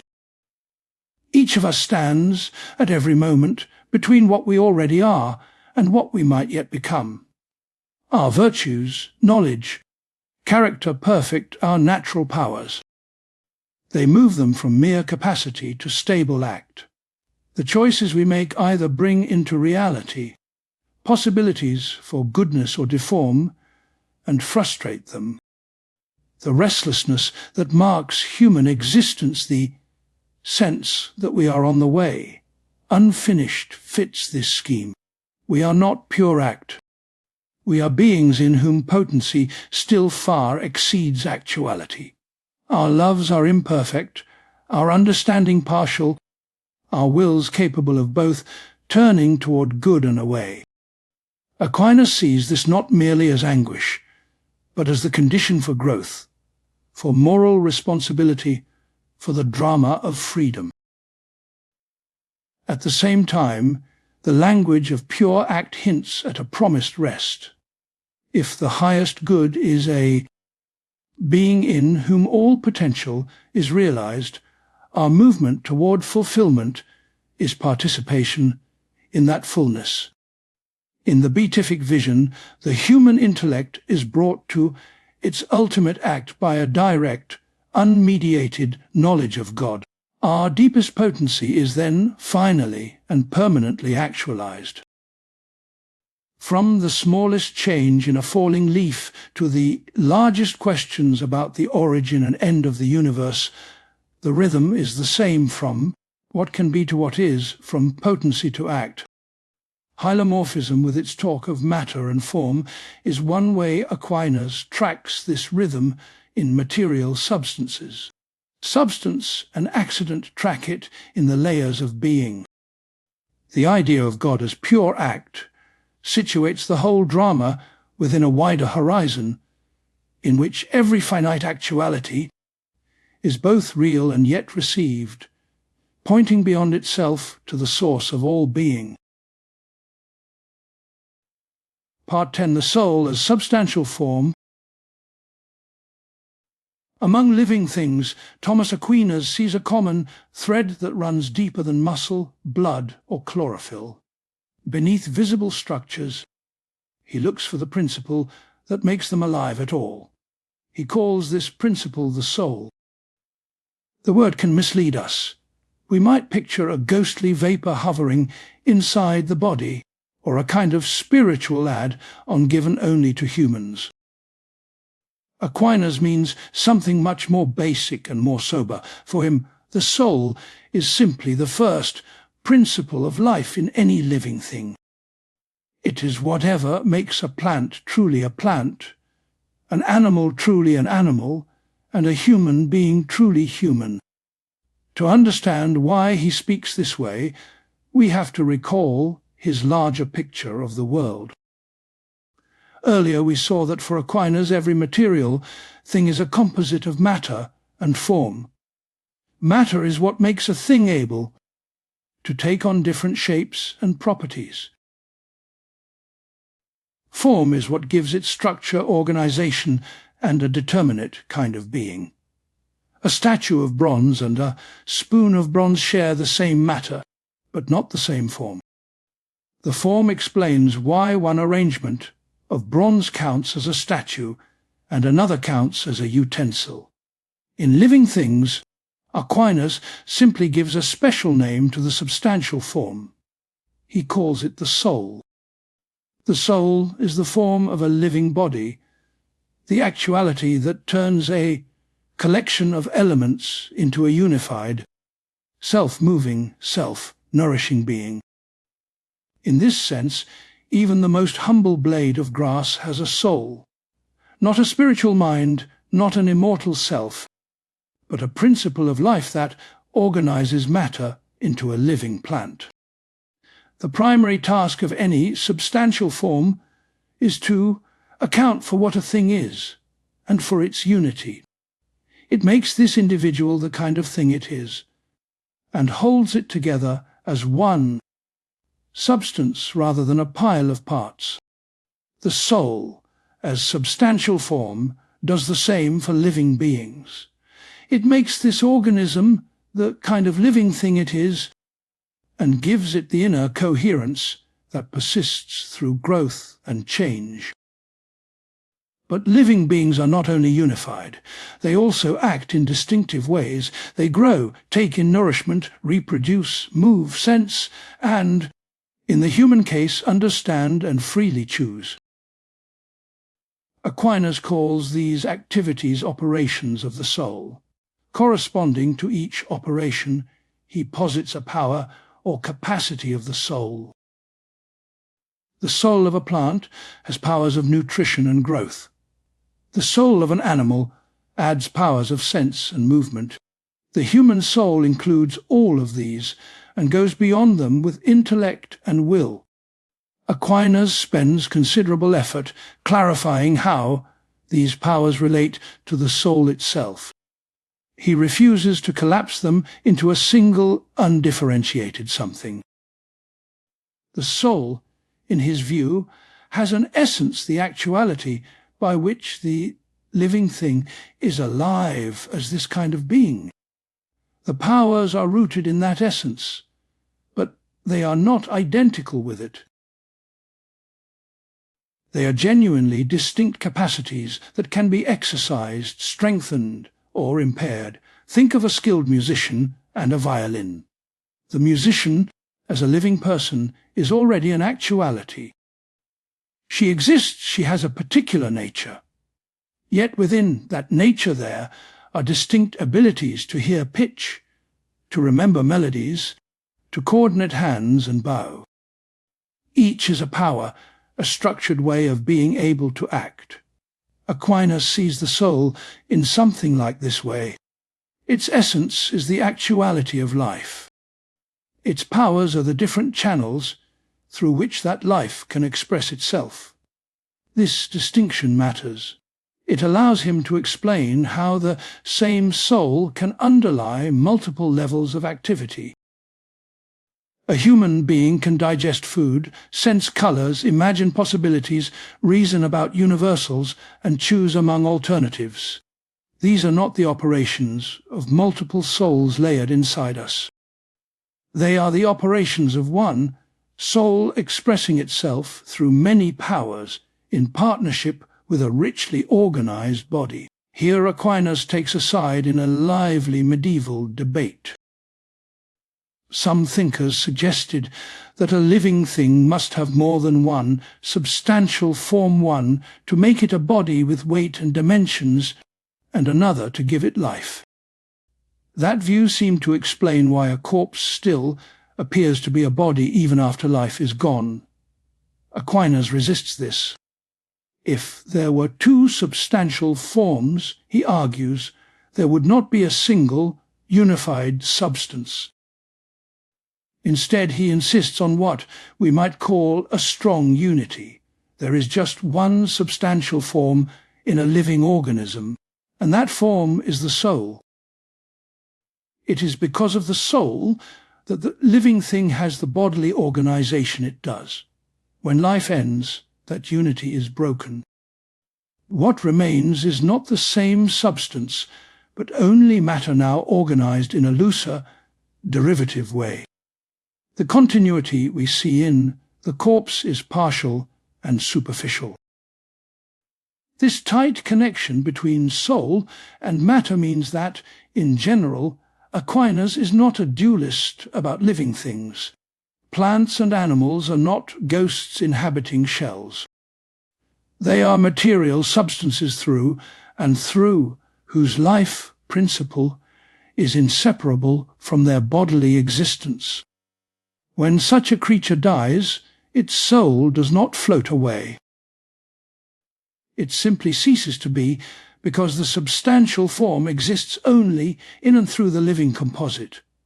Human beings are the exception, and their exceptionality will occupy us shortly. For now, the important point is this: calling the soul a substantial form is Aquinas's way of anchoring life firmly in his broader metaphysics of matter and form. He does not introduce the soul as a rival to the body, nor as a mysterious intruder into the physical world. He introduces it as the most intimate principle of a living being's unity, identity, and activity. It is not something we have alongside our bodies. It is what makes us, in the most basic sense, alive as the kind of beings we are. Part 11. The unity of the human being. Against tidy pictures of the human person, Aquinas places a gentle tension, On one side, he insists that we are not mere bodies, not intricate machines whose thoughts and choices are nothing more than the shuffling of particles. On the other side, he refuses the image of a ghost steering a body like a pilot steering a ship. Both, he thinks, miss what we most deeply are. This double refusal can feel surprising. Our culture often oscillates between these two poles: a thoroughgoing materialism on one hand, a disembodied spiritualism on the other. Aquinas has learned too much from Aristotle's analysis of nature and from the Christian story of incarnation and resurrection to be satisfied with either. For him, the human being is a single unified substance, at once bodily and spiritual. To see how this works, we can return to his basic hylomorphic framework. Every material thing, he says, is composed of matter and form. As we have seen, in living things the substantial form is the soul. In plants and animals, that form is inseparable from matter. When the organism perishes, its soul ceases to be. The story of human beings is different, but the basic structure remains. The soul is the form of the body. What does that mean in concrete terms? It means that the body is not a separate substance to which the soul is later attached. There is no pre-existing human body waiting, as it were, on the loading dock for a soul to be delivered. The body is already a soul-informed body, matter configured from the start by this particular life principle. To speak of my body is to speak of me as a living composite, not of something that I merely inhabit. Our everyday experience quietly bears this out. When you say, "I see," you do not usually mean that a disembodied self looks out through two round windows.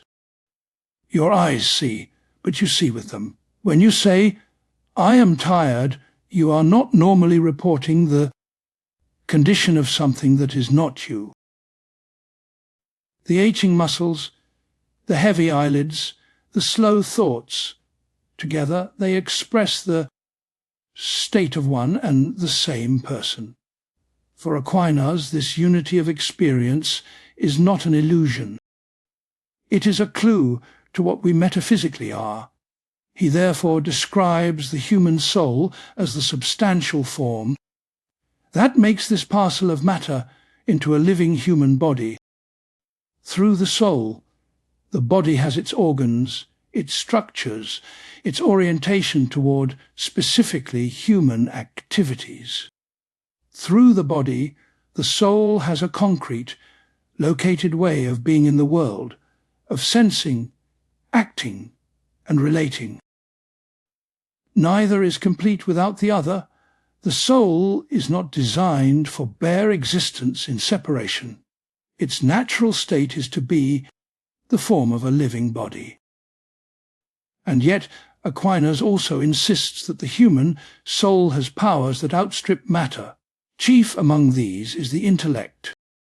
He devotes careful arguments to the idea that genuinely intellectual activity cannot be reduced to bodily processes. When we understand a universal, say triangularity or justice, our act of knowing is not limited to this triangle or that courtroom. It ranges over any and every instance. An operation with such scope, he thinks, cannot be the act of a bodily organ, which is always tied to a here and now. This is not a denial that the brain and nervous system are involved in our thinking.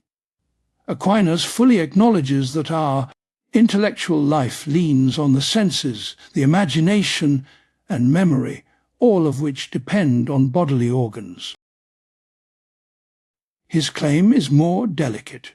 When the intellect finally grasps the intelligible content prepared by those lower powers, its act is of a different order. It is not just one more physiological event, but an immaterial reception of form, able in principle to take on the intelligible likeness of any material thing. Here, the distinctive status of the human soul emerges. Because one of its powers operates in this immaterial way, the soul itself does not depend on the body as its whole basis for existing. It is, as Aquinas puts it, subsistent, capable of existing in its own right, not merely as the form of matter. It is still the form of the body, still ordered toward embodiment. But it is not extinguished when bodily structures fail. We might be tempted at this point to slide back into the image of a ghost in a machine. If the soul can exist on its own, is that not simply the real I, with the body as a temporary vehicle? Aquinas resists that slide. For him, the I that lives and acts here and now is the complete composite of soul and body. The soul is not the whole person, but the deepest principle of personal life. To peel it away from the body and call it alone, the person is to abstract from what we are by nature. This unity has far-reaching consequences. It means that our spiritual life is always, in this world, an embodied spiritual life. The intellect knows through images sourced from the senses. The will chooses in the context of bodily desires, fears, and habits. Our virtues are not purely inward states, but stable patterns of acting, feeling, and responding. They are inscribed in the body as well as in the soul. Our vices, too, sink roots into both. It also means that our bodies are not accidental to our identity, as if they were exchangeable shells. The particular face others recognize, the voice that carries your words, the hands that work, comfort, or wound. All of this belongs to who you are. Aquinas' metaphysics dignifies the body without reducing the person to it. We are not less than animals, but neither are we less than spiritual. We are a single, living unity in which dust and breath, matter and form, sense and intellect, come together in one human life. In this unity, the human soul remains oriented beyond the body's limitations. Its capacity to know truth and to will the good opens it toward a destiny that surpasses any finite good. Yet the path to that destiny is walked in and through the body in concrete relations, in labor and rest, in suffering and joy. This is why, for Aquinas, questions of immortality and resurrection can never be about a pure spirit fleeing the material world. They must be questions about the fate of a being whose very nature is to be both embodied and more than merely bodily. Part 12. Immortality, Death, and Resurrection. When death enters the picture, Aquinas' account of the human person is tested at its most sensitive points. If we are by nature a unity of soul and body, what becomes of us when that unity is broken? Does anything of the person remain? And if so, what kind of existence is that, and how does it relate to the hope of resurrection? Aquinas approaches these questions with the same calm patience he brings to metaphysics. He begins by asking what it would mean for a soul to be immortal, not simply to last for a very long time, but to be incapable of perishing through natural processes. His answer rests on the special status of the human intellect. As we have seen, Aquinas argues that intellectual acts have a scope and a kind of universality that exceed the limitations of any material organ. A bodily organ is always this particular thing, here and now, with determinate physical properties. The eye sees this colour under these lighting conditions. The ear hears this sound at this moment. The brain registers these neural patterns tied to a particular configuration of the body and its environment. By contrast, the intellect can receive the form of things in a way that is not bound to a particular sensible instance. When you understand the nature of a triangle, your knowledge is not limited to a single drawn figure. It seems able, in principle, to apply to any triangle whatsoever. Similarly, when you grasp a moral principle, like act justly, your understanding is not tied to one case, but stretches across situations you have not yet encountered. For Aquinas, this capacity shows that the intellect does not operate as the act of a bodily organ, even if it works in dependence on bodily conditions. Because its operation is immaterial in this way, the principle that grounds that operation must itself be immaterial. The human soul, as the seat of intellectual powers, is thus not simply a pattern in matter, but an immaterial, subsistent form. Here a key metaphysical point enters. What corrupts by nature is what is composed of parts that can come apart.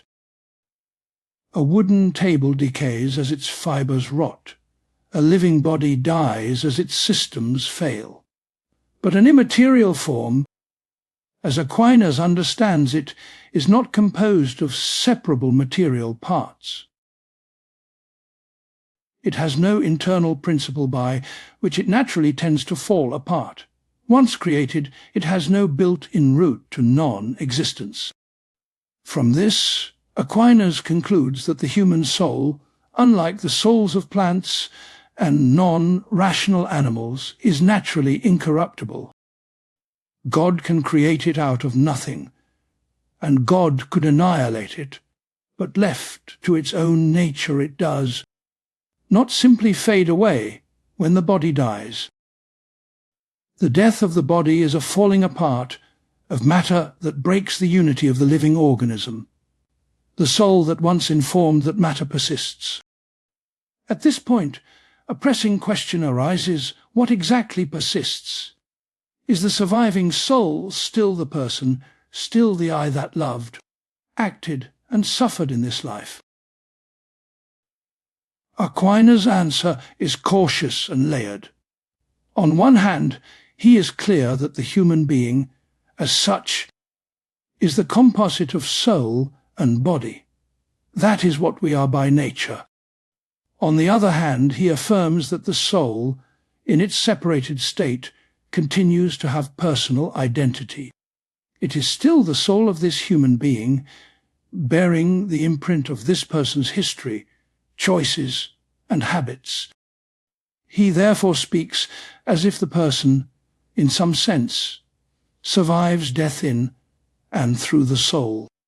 The separated soul can know and love, can be in relation to God and to others, can experience reward or loss. Yet he also insists that this state is not the fullness of human existence. It is a kind of incomplete survival awaiting. Aquinas imagines the separated soul as operating in a new way. In this life, our intellect depends on images derived from sense experience. After death, it no longer receives new sensory input. Instead, it knows by turning to the intelligible light given by God and to the forms and memories that shaped it during embodied life. Its knowledge is at once more direct and, in a certain way, less rich, lacking the vivid concreteness that comes from bodily perception. The will, too, persists. The choices we made in life will have left deep marks on the soul's orientation. Virtues and vices, once stabilized, do not simply disappear with the body. In this sense, death does not erase the story of a life. It brings that story to a kind of definitive punctuation, fixing the soul's basic direction toward or away from its ultimate good. Still, Aquinas is reluctant to call this condition complete human happiness, even in the case of the blessed. For a human being to flourish fully is to live as the kind of creature one is. And the kind of creature one is, for Aquinas, is an embodied rational animal. A soul cut off from its body is therefore in an unnatural state, even when it enjoys the presence of God. The narrative of human existence remains unfinished. This is where the doctrine of resurrection enters, not as an optional add-on, but as the completion of his anthropology. If we are by nature soul, body composites, and if our souls are immortal, then the deepest integrity of human life calls for a reunion. In the Christian story Aquinas inhabits, that reunion is promised as a future act of God, the raising of the dead. Resurrection, in his view, is not a mere reanimation of corpses, not a return to fragile biological functioning as before. It is the restoration and transformation of the human being as a whole. The soul is reunited with a body that is truly its own, preserving personal identity, yet now ordered to a new mode of existence. The body becomes fully obedient to the soul, free from corruption and disorder.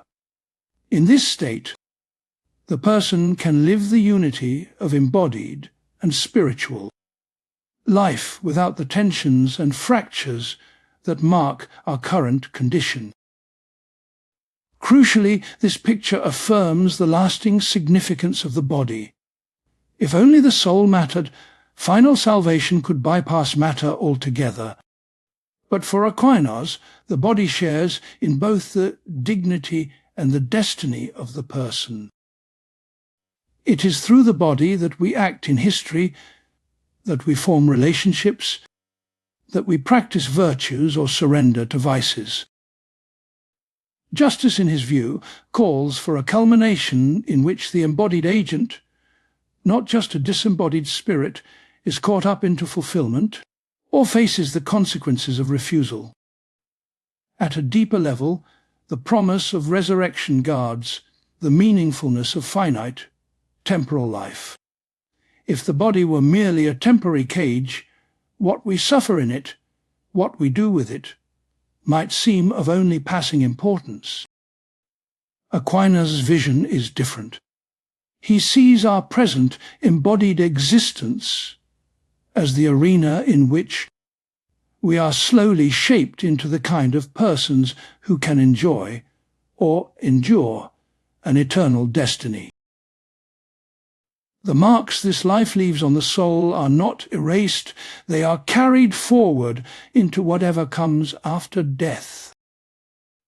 In this way, immortality is not simply a matter of endless duration.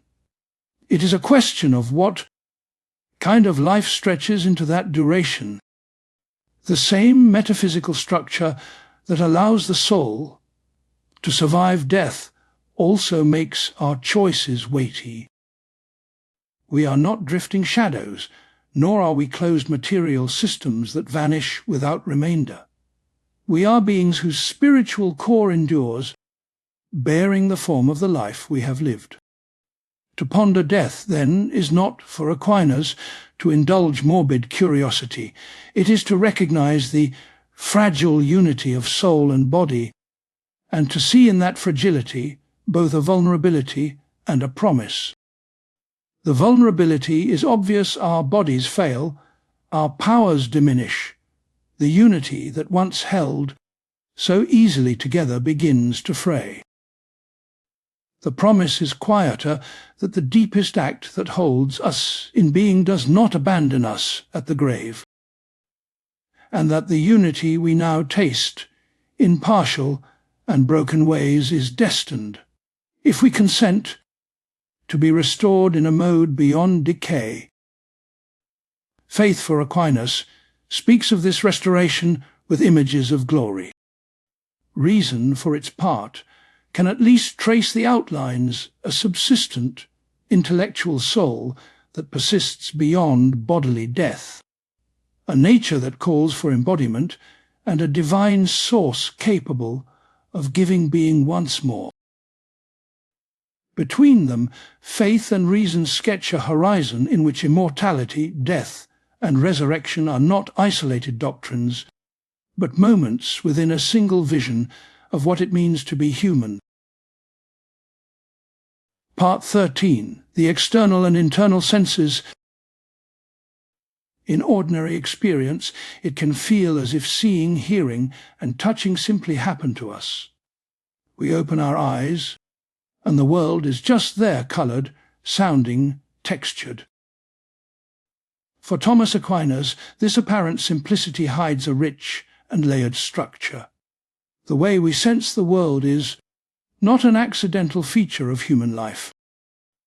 It is the very threshold through which all our knowledge, and eventually even our talk about God, must pass.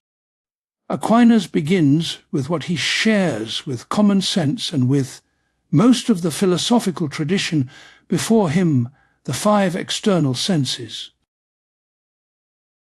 sight, hearing, smell, taste, and touch. He does not treat these as an arbitrary list, but as a reflection of 5 distinct ways in which the world impresses itself on the body. Each sense is tuned to a particular kind of quality: colour for sight, sound for hearing, odour for smell, flavour for taste, hot and cold and texture for touch. These are the proper objects of each sense. When we see a red apple, hear a bell, or feel heat from a fire, our bodily organs are genuinely affected. Light strikes the eye, air vibrates in the ear, the skin warms or cools. Yet for Aquinas, the sensory act is more than a physical push. It is the mind becoming present in a special way to the form of what lies outside it. Alongside these proper objects, Aquinas notices that we perceive other features that are not tied to just one sense. We recognize size, shape, number, motion, and rest. We see that something is large and also feel its bulk when we lift it. We hear motion as a rushing, sound, and see it as a blur. These are the common sensibles. They do not affect one particular sense on their own.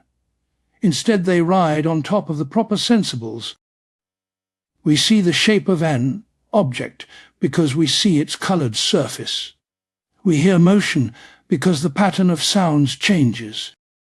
Yet these common features form much of what we ordinarily care about. We navigate space, judge distance, and notice change by relying on them constantly. There is a third, subtler class of things we sense. We look at a moving creature and say, without argument, that is alive. We see someone's face and take them to be angry or tired or amused. Aquinas calls these accidental sensibles. Strictly speaking, life and anger are not visible in the way colour is. To see something as alive is to perform a small but real judgment. We interpret patches of colour and patterns of motion as signs of an inner principle. Already, even at this sensory level, our mind is not passively registering data. It is beginning to interpret. Yet for Aquinas, this is only the outermost layer of our perceptual life. Beneath the 5 external senses, he follows the lead of earlier thinkers, especially Avicenna, and posits a set of internal senses. These are still bodily powers rooted in the brain rather than in eyes or ears. They do not give us new colours or sounds. Instead, they organize, preserve, and enrich what the external senses deliver. They are the hidden workshop of the animal mind. First among these internal senses is what he calls the common sense. This is not common sense in the modern meaning of practical wisdom, but a coordinating power. It gathers inputs from the various external senses and presents them as a unified experience. Thanks to the common sense, we do not see colours and hear sounds as separate streams. We perceive one and the same object as both bright and noisy, sweet smelling and smooth. It is also through this faculty Aquinas suggests that we are aware of our own sensing. When we notice that we are seeing or realize that a sound has just startled us, this quiet second, order awareness is the work of the common sense.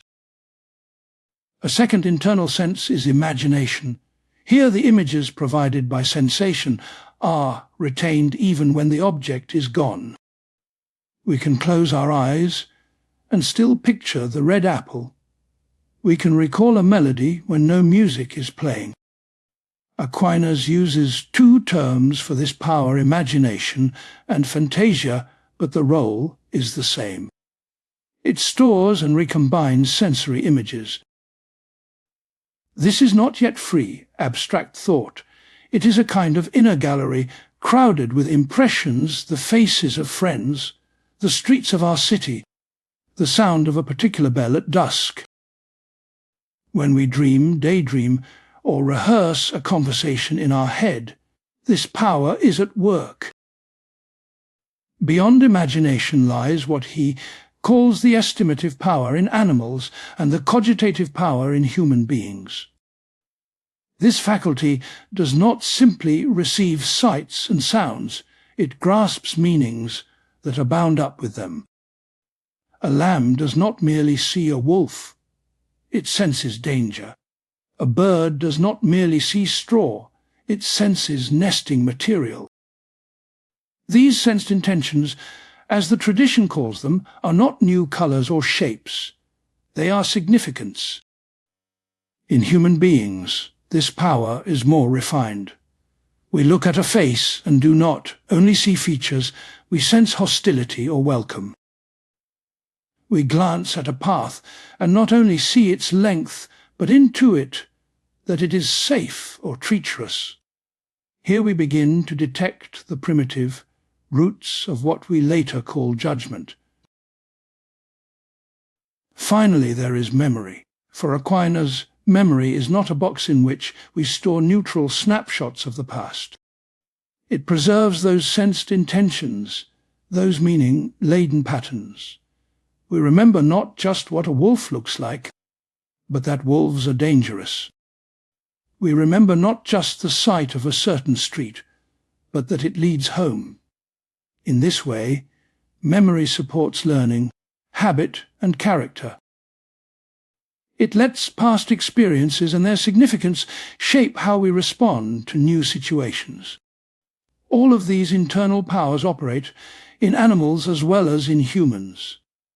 Aquinas is keen to insist that much sophisticated, flexible behavior can be explained without invoking intellect. A dog that waits at a certain doorway, a horse that shies away from a particular sound, a bird that builds a nest, all manifest rich inner sensing, estimating and remembering. The brain, as he understands it, is the seat of these powers.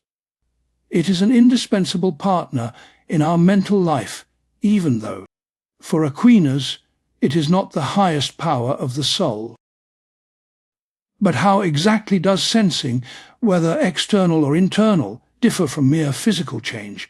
When a rock heats in the sun, it does not feel warmth. When our skin warms, we do. Aquinas wants to mark that difference clearly. He says that the senses use bodily organs, but not in the same way that fire heats water.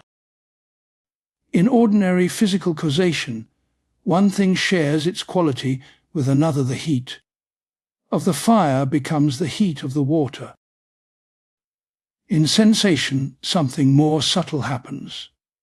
The form of the object, the color, the sound, the warmth is received intentionally in the sense power.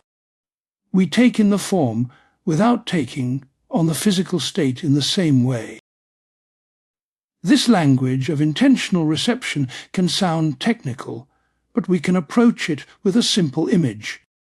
A stamp impresses its shape into wax by physically reshaping it. A reflection in a mirror, by contrast, makes the image of the stamp present without altering the glass in that way. For Aquinas, our senses are less like wax and more like mirrors. They receive the forms of things in a way that is real and reliable, yet not identical to the physical change in the object itself. He sometimes calls the forms as they exist in the senses sensible species. When they are further processed and combined in the internal senses, they become the images he calls phantasms. When later the intellect works on these phantasms and extracts universal meanings from them, the result is called an intelligible species. Across this whole progression, from the eye to the imagination to the intellect, one and the same world is being made present in different modes, proportioned to the powers that receive it. Does this mean that we are cut off from reality behind a veil of internal images and species? Aquinas does not think so. He is not troubled, as later philosophers will be, by the idea that something internal stands between us and the external world. For him, these inner forms are simply the way the world itself comes to be present in a knower. When you see the red apple, you do not primarily know an inner image. You know the apple. The image is the mode in which the apple's form exists in you, enabling that direct awareness. Still, he recognizes that our sensing is not infallible. We misjudge distances, mistake shadows for bodies, hear words that were not spoken. The internal senses can exaggerate, suppress, or color what is received from without. Our imagination can cling to fears or desires that distort perception. Our estimative power, especially in human beings, can read intentions into others that are not really there. To live wisely is, in part, to learn how to discipline and heal this inner sensory life. For Aquinas, however, the most important point is that all higher knowledge, all abstract reasoning, and even all theology begins with this layered structure of sense. God may be pure spirit, beyond the reach of the eyes. Yet every step our intellect takes toward that invisible source starts from a world we have first seen, heard, and touched. The external and internal senses form the low, earthy doorway through which the mind passes into the house of understanding. To attend to how they work is not to be distracted from the spiritual. It is to see how the spiritual has chosen to meet us, first of all, in the colors of the world. Part 14. Abstraction and the Agent Intellect. Within every encounter with a particular thing, there is a quiet question waiting to be asked. How do we pass from seeing this cat here and now to understanding what a cat is in general? How does one barking dog, one shining star, or one act of kindness become material for a universal concept like animal, star, or justice? For Aquinas, the answer lies in the interplay between two domains of our soul sense and intellect. He is convinced that our senses, even with all their internal complexity, are tied to the particular. The eye sees this patch of color in this place. The ear hears this sound at this moment. Imagination stores images of concrete scenes and objects. Memory recalls specific events. Even the estimative power which grasps meanings like danger or usefulness, does so with regard to particular individuals. A lamb fears this wolf, a bird selects this straw. In this way, all sensory powers are immersed in time, place, and circumstance, bound to the here and now. Yet our thinking plainly outstrips this particularity. We can form the concept of a triangle that applies to every triangle, whether drawn on paper, traced in the air, or merely imagined. We can think of humanity as such, not only of these or those human beings. We can consider the idea of being, of goodness, of unity. We can raise our mind to God, whom we cannot see, and still speak meaningfully of divine wisdom or love. This power to grasp the universal is, for Aquinas, the mark of intellect. He draws a sharp line, then, between sense and intellect. Sense knows particulars, intellect knows universals. Sense is bound to bodily organs, while intellect does not use a bodily organ as its proper instrument. It is, in his language, immaterial.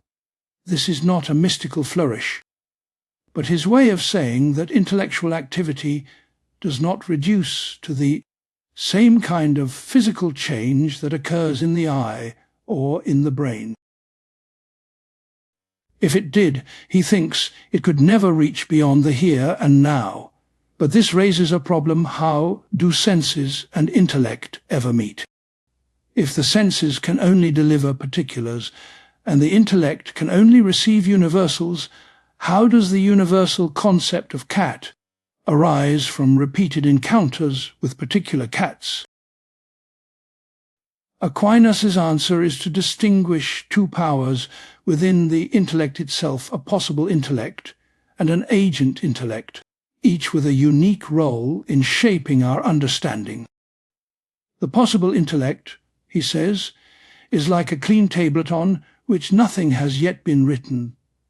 It has the capacity to receive any intelligible form, any universal meaning. At the start, it possesses none. It is pure potential, open to being shaped by what it comes to understand. As we grow, this power is gradually informed by the concepts it acquires. In this sense, the possible intellect becomes all things, not by changing into stones and trees and stars, but by harbouring their forms as objects of understanding, reflecting reality. Potential, however, is not enough. There must also be a source of actualization, a light that makes the potentially knowable actually known. Aquinas calls this active source the agent intellect. Its task is to draw out the intelligible form from the sensory data presented in imagination and phantasm. This is where universal understanding truly begins. When we see many different cats over time, our imagination stores a variety of images, different colours, sizes, postures, and environments. The agent intellect then goes to work. Working on these, it strips away those aspects tied to this individual or that. What remains, abstracted from the flux of particulars, is the universal nature, what it is to be a cat. We might picture this in several ways, each imperfect but helpful. Sometimes Aquinas compares the agent intellect to light, illuminating hidden forms. Just as colours are potentially visible, but become actually seen only when illuminated, so the forms present in phantasms are potentially intelligible, but become actually understood only when the agent intellect shines on them. In another image, we might think of a sculptor confronting a block of marble. The possible intellect is like the block, able to receive any shape, but as yet undetermined. The agent intellect is like the sculptor, discerning and releasing the form hidden within the stone. These images convey his basic conviction that the human mind has within it an active power that makes the world knowable in a universal way. Aquinas is deeply insistent that this process of abstraction begins in the senses. The source of our knowing, he writes, comes from the senses. There are no innate ideas waiting fully formed in the mind. There is instead an innate capacity and an innate light. Every concept we acquire has its roots in perceptual experience. Even the most refined metaphysical or theological notions begin, somehow, from contact with the world through the body. Yet he also resists the idea that the source of our universal concepts lies in some single, separate intellect outside us, as certain earlier thinkers proposed. Philosophers like Averroes, reading Aristotle differently, had suggested that there might be one and the same agent intellect for all human beings, or even a shared possible intellect. On such a view, our individual minds would be more like windows through which a single cosmic thinker looks out, diminishing personal thought. Aquinas firmly declines this path. Each human being, he argues, has their own possible intellect and their own agent intellect. Otherwise, he says, if you and I both thought of a stone, there would not really be two distinct acts of thinking, but only one shared act. This would undermine personal responsibility, personal growth, and the very sense in which each of us can be said to think, to err, to learn. For his broader theological project, it would also jeopardize the idea that each person stands before God with their own mind and will unique and accountable. The work of abstraction is not something we typically notice. When a child learns the word dog, she does not consciously strip away size, color, and breed from the many animals she sees. She simply begins to use the word more and more widely, guided by correction and example. For Aquinas, beneath this everyday process lies the quiet labor of the agent intellect. It silently sifts through phantasms, freeing what is common and intelligible from what is merely individual, making universal understanding possible. He thinks of our intellectual operations as unfolding in stages. First we form simple concepts, dog, tree, justice, or number. Then we compose and divide these concepts in judgments. This dog is brown. Every triangle has 3 sides, or injustice is wrong. Finally, we reason from one judgment to another, drawing out consequences, establishing connections, and building arguments. These are the later stages of thought.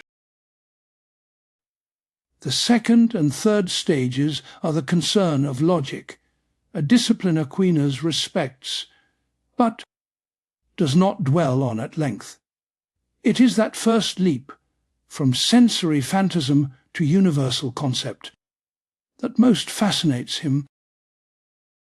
How exactly does this leap occur?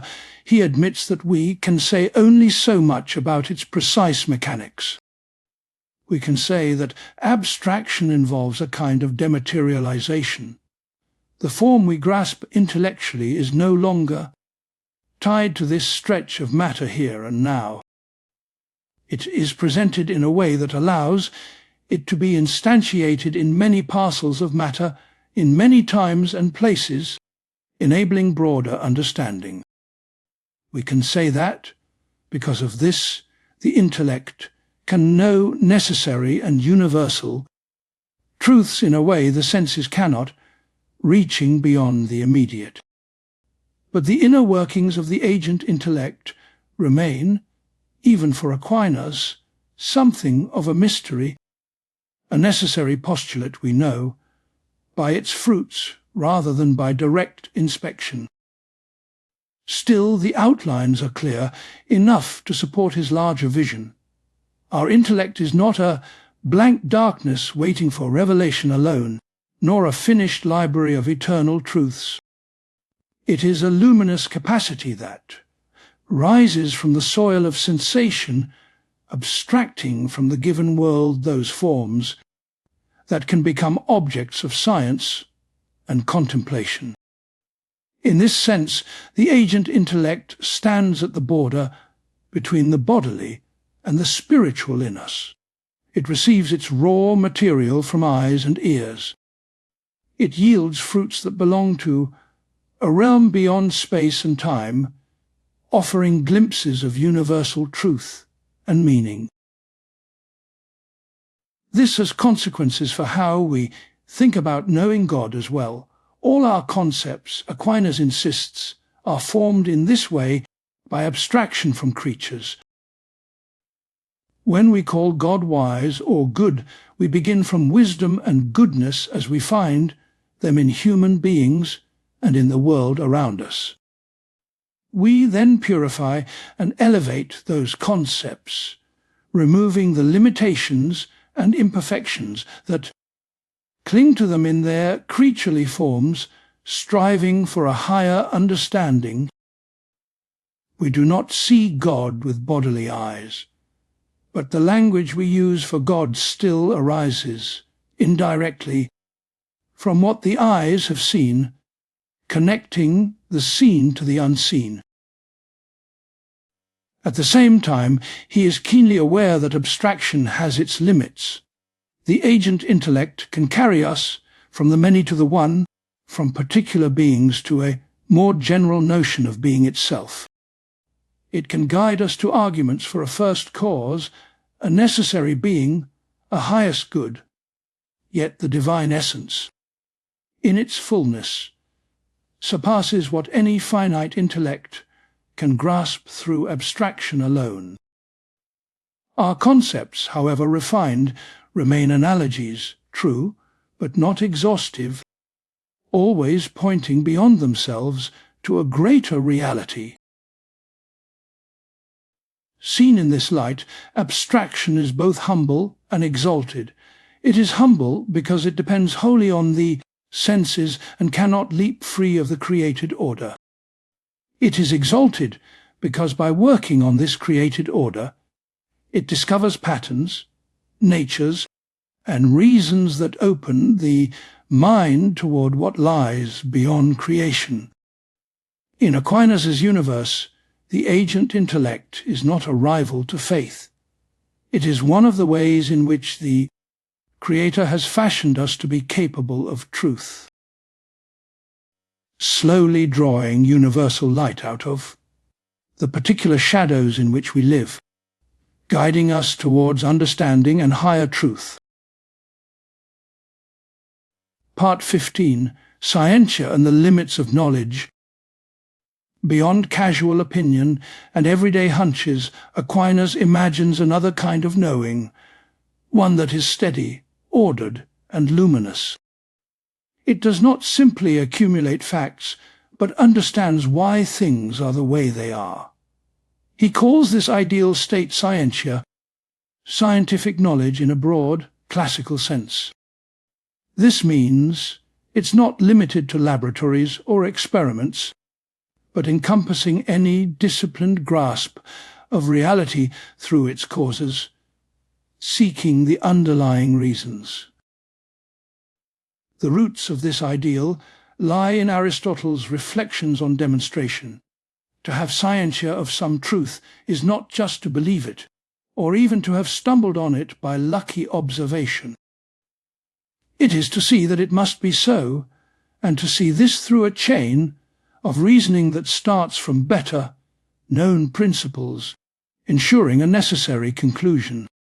A geometer has scientia when she proves that the angles of a triangle sum to two right angles, not when she merely measures a few triangles and finds a pattern. Her proof shows why the pattern holds necessarily for every triangle, everywhere, revealing the fundamental truth. Aquinas generalizes this picture. For him, Scientia is certain knowledge of a conclusion, derived from premises that are themselves true, necessary, universal, and more evident than the conclusion. The conclusion tells us that something is the case, the premises tell us why. To know in this way is to penetrate to the essence or nature of a thing. It is to see how its being explains its behavior. In this light, Scientia is linked to causes. It is not content to describe what happens, but seeks the because that makes it intelligible. This account shapes how he thinks about entire fields of study. Philosophy in his day is not a loose collection of topics, but an organized body of sciences, each with its own proper subject. Physics considers mobile beings, biology studies living bodies, astronomy studies the heavens, ethics considers human action ordered toward happiness. Metaphysics studies being as such and the highest causes of being. Theology, in a special mode, studies God and all things in relation to God under the light of revelation, a unique domain. Each of these sciences aims, in principle, at Scientia. Each seeks to establish conclusions by demonstration, yet none of them can prove everything they use, relying on foundational truths. At the foundation of each science lie first principles, starting points that are not themselves demonstrated within that science, but taken as given. Sometimes these principles are self-evident in the sense that simply understanding their terms suffices to see their truth, like the whole is greater than the part. Sometimes they are not strictly self-evident, but are accepted because they are established in a higher science, forming an intellectual hierarchy. This layered structure leads Aquinas to speak of an order among the sciences. Lower sciences are subordinate to higher ones, building upon their foundations. Optics, for example, depends on geometry, biology on physics, physics in its most general assumptions about motion and causality on metaphysics. At the summit of the natural order stands metaphysics, or first philosophy, which considers being, unity, truth, goodness, and God as first cause. Its principles for Aquinas radiate downward, offering deeper grounding to the claims of the sciences below, unifying understanding. Theology understood as a science based on revelation occupies an even higher place, though in a different way, beyond natural reason. Its first principles are not self-evident, truths drawn from the nature of things, nor conclusions borrowed from another human science. They are articles of faith given by God. From these revealed principles, the theologian can reason in a scientific way, drawing conclusions, resolving difficulties, and organizing the content of faith. In this sense, theology is a scientia, though one whose starting points lie beyond the reach of unaided reason, requiring divine authority. Set out like this, Aquinas' picture of knowledge can sound austere, even severe. It resembles the strict geometrical ideal that later thinkers, such as Descartes, will also admire. Knowledge, in its highest form, would then be infallible, demonstrative, grounded in first principles that cannot be doubted, forming a perfect system. Our beliefs would be carefully arranged, like an architecture in which each support is visible and justified, leaving no room for uncertainty. Yet Aquinas does not mistake this ideal for a description of our actual condition. He is remarkably sober about the limits of human understanding. In one striking remark, he notes that our intellect is so weak that no philosopher has ever perfectly understood the nature of even a single fly, highlighting our limitations.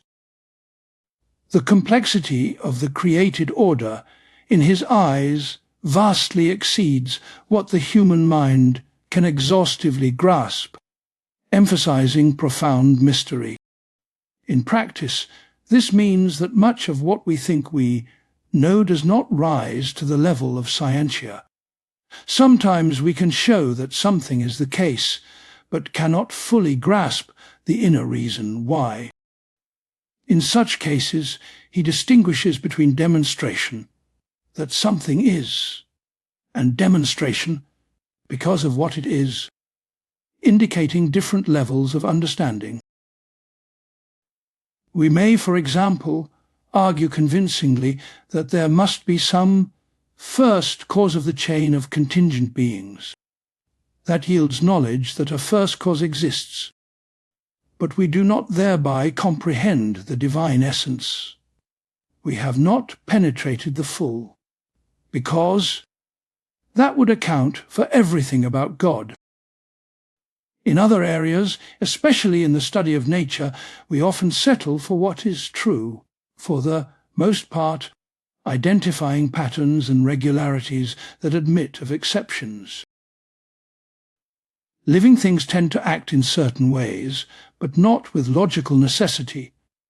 Weather usually behaves in such, and such patterns, but with many deviations.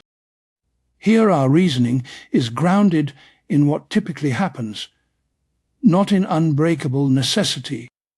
The conclusions we draw in such cases are reliable to a degree, but they fall short of the strictest sense of Scientia. Moreover, when our premises themselves are not absolutely certain, our arguments yield only probable or plausible conclusions. Aquinas calls such reasoning dialectical rather than demonstrative. Much of our philosophical discussion, especially about matters that are remote from direct observation, moves at this level, weighing reasons for and against. We test coherence and explanatory power without ever arriving at the unshakable clarity of a geometric proof, accepting degrees of certainty. In theology, the gap between our ideal and our reality is even more pronounced. Some truths Aquinas holds lie entirely beyond the reach of natural reason. The Trinity, the Incarnation, the promise of a new creation, these cannot be proven in the way one proves a theorem. They are known, if at all, by faith.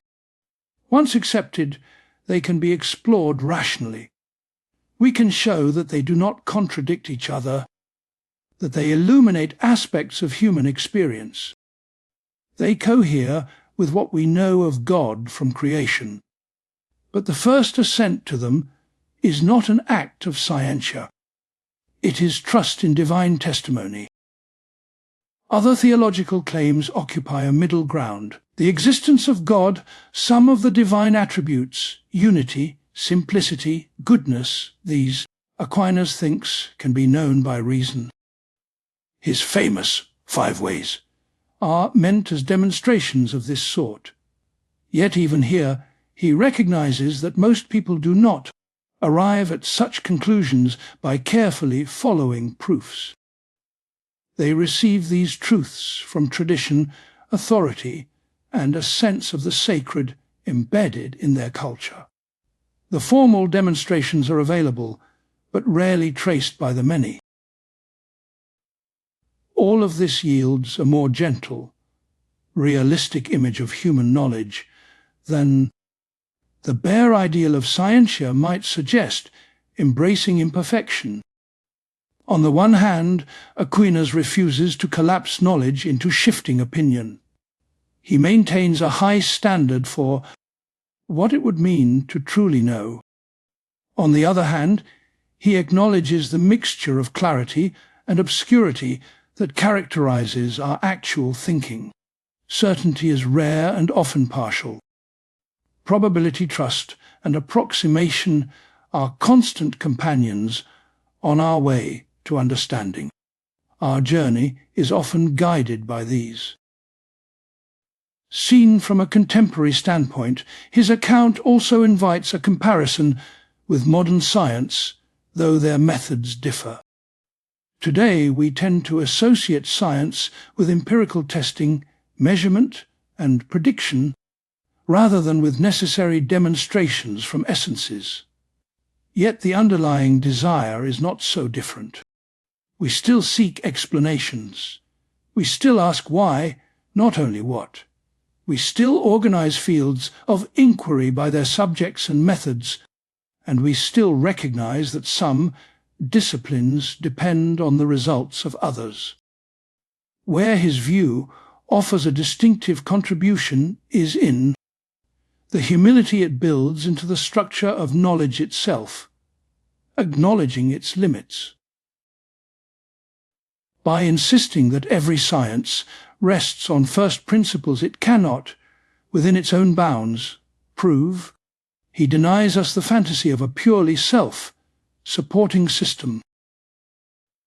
By distinguishing between what reason can attain on its own and what must be received by faith, he resists both rationalism and fideism, finding a middle path. Reason is powerful and real, but not absolute. Faith is high and mysterious, but not irrational, coexisting in understanding. In the end, Scientia for Aquinas is ordered not to control but to contemplation. To know, in the fullest sense, is to participate in the intelligible order of things. It is to let the form of reality shape the form of one's own mind. The more we understand a cause, the more we are drawn to wonder at it. This is true, at its own scale, of the humble fly, and supremely true of the first cause of all, inspiring reverence. Placed against the background of his whole vision, the ideal of Scientia and the frank admission of our limits belong together, defining human understanding. The human mind is made for truth, yet it journeys under conditions of finitude, error, and dependence, acknowledging its inherent constraints. We know enough to see that the world is ordered, meaningful, and rooted in a source beyond it. We do not know enough to claim mastery over that source. In this tension, Aquinas suggests, lies the proper posture of the philosopher and the believer alike, to seek understanding as far as we can, to recognize where our grasp fails, and to allow the remaining darkness to be not only a frustration, but also an invitation to faith, hope, and a deeper reverence. Part 16. The will as rational appetite. In turning from how we know to how we choose, we cross a quiet threshold. Up to now, Aquinas has led us through the senses and the intellect through how the world enters our mind and becomes intelligible. But the story of the human person is not complete until we ask a different question. Once we see something as good, as worth having or doing, what happens next? What is it, exactly, that moves us from understanding to action? For Aquinas, the answer begins with a simple, ancient insight. Every living thing tends toward what is good for it. A plant stretches toward light. An animal seeks food, flees danger, searches for a mate, guards its young. These tendencies he calls appetites. They are not always conscious. They are built into the very structure of a living thing. In us, too, there are such appetites. We hunger, we feel fear. We crave rest, we long for companionship. but in the human being something new appears. Alongside these natural and sensory impulses, there is an appetite that listens to reason. Aquinas calls this higher power the will. The will is not just another desire among many. It is the appetite that follows the intellect. When the intellect judges that something is good in a certain way, the will is the power that leans toward it, that says, in effect, let this be so. For that reason, Aquinas calls the will a rational appetite. It is still an appetite, still a kind of desire, but it is guided, coloured, and shaped by what the mind understands. This way of speaking can feel unfamiliar. We often oppose reason and desire as if our rational side were meant to crush our wanting. Aquinas sees them instead as partners. The intellect presents possibilities, weighs reasons, discerns patterns of better and worse. The will receives this presentation and moves toward what appears as good. In this sense, every deliberate choice is an agreement between seeing and wanting, between what we judge and what we love. There is a famous claim that follows from this. The will, Aquinas says, cannot desire evil as evil. Whenever we choose something, we go after it under some aspect of goodness. Even when we knowingly do wrong, we are not drawn by the wrongness itself. We are chasing something we take, at least in the moment, to be a benefit. Relief from pain, a sense of power, the thrill of revenge, the comfort of belonging. The problem is not that we suddenly love evil for its own sake. It is that our vision of the good is clouded, narrowed, or distorted. Consider a familiar example. Someone reaches again for a habit that they know harms them. They know it damages their health, or their relationships, or their integrity. Yet in the moment, what stands out is the promise of calm, or pleasure, or escape. The intellect has many possible ways of viewing the situation. It can highlight the long-term harm, or it can dwell on the short-term relief. The will, in turn, can encourage one line of thought rather than another, lingering over the sweet aspects, or forcing the mind to confront the bitter truth. Our choices unfold inside this mutual exchange. Here we meet a subtle and important theme. On the one hand, the will depends on the intellect. It cannot choose what it does, not in some way grasp as good. Every act of willing presupposes some prior act of understanding, however vague. On the other hand, Aquinas insists that the will also moves the intellect. We think about this rather than that, consider these reasons and ignore others, because we want to.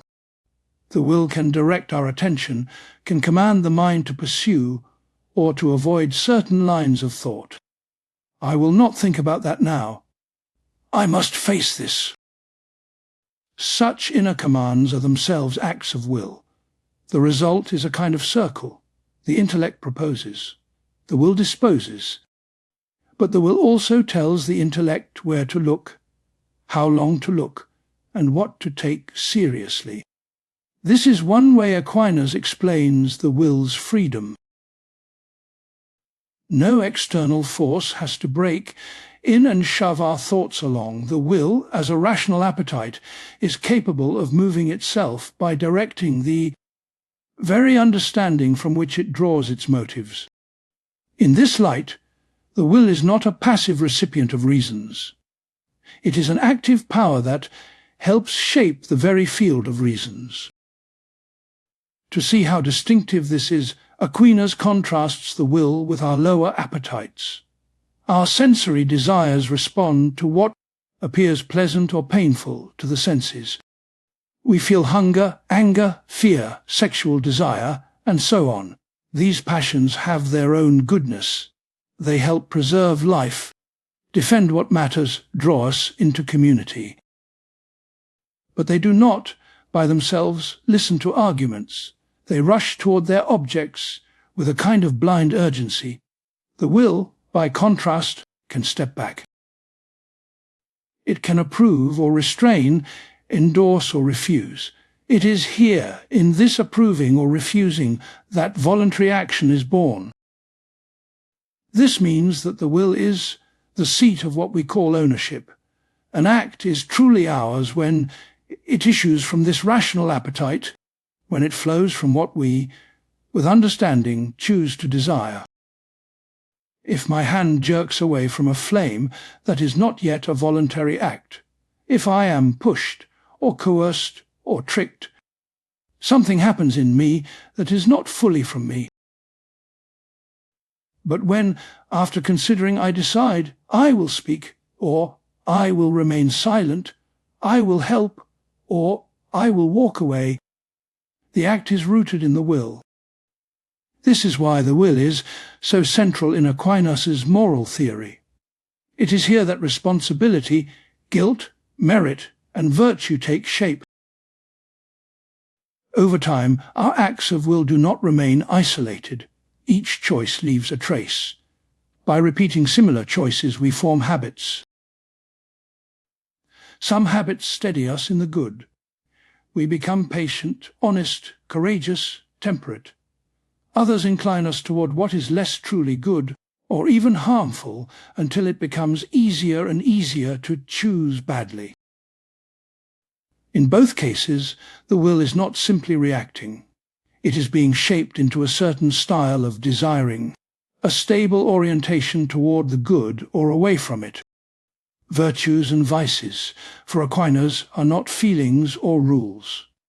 They are qualities of the will, settled patterns in how we love. All of this raises a deeper question. If the will is a rational appetite, does it have to desire certain things? Aquinas' answer is layered. He thinks that, by its very nature, the will cannot help but seek what it takes to be its own fulfillment. It longs, unavoidably, for what he calls happiness or beatitude. In this sense, we do not choose whether to want to be happy. That desire is built into us at the deepest level. It is the horizon against which every particular choice is made. Yet, when we move from this general desire for happiness to the concrete ways we might pursue it, the picture changes. With respect to specific actions, the will is not locked in. For almost any situation, there are many potential perspectives, many ways of weighing and ranking the goods at stake. Will I value comfort over honesty, safety over justice, short-term gain over long-term peace? The intellect can present these options from different angles, and the will can decide which angle to dwell on. Even with regard to our ultimate happiness, the will can turn its gaze away, can refuse to think about it, can immerse itself in immediate distractions. In this way, the will is both oriented and open. Oriented because it is ordered by its nature towards some final good. Open because the path it takes toward that good, and even the clarity with which it recognizes that good, are matters of free, rational choice. This double aspect allows Aquinas to say that our freedom is real and deep, without turning the will into a chaotic power that desires for no reason at all. To stand inside this picture is to feel the dignity and the weight of human agency. We are not carried along by impulses alone, nor are we puppets of abstract reason. We are beings whose very nature is to understand and to love, and whose will is the meeting point of those two powers. In every serious choice, we are, in some small way, deciding not only what to do, but who to become. Seen like this, the will as rational appetite is not a cold mechanism. It is the living centre where our search for the good becomes concrete.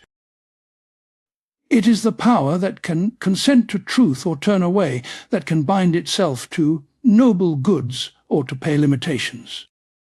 And it is precisely because the will is so closely tied to reason that it can be healed, educated, and elevated. By learning to see more truly, we can learn to love more truly. And by loving the good more deeply, we open our mind to see reality in a clearer light. Part 17, Divine Causality and Human Freedom.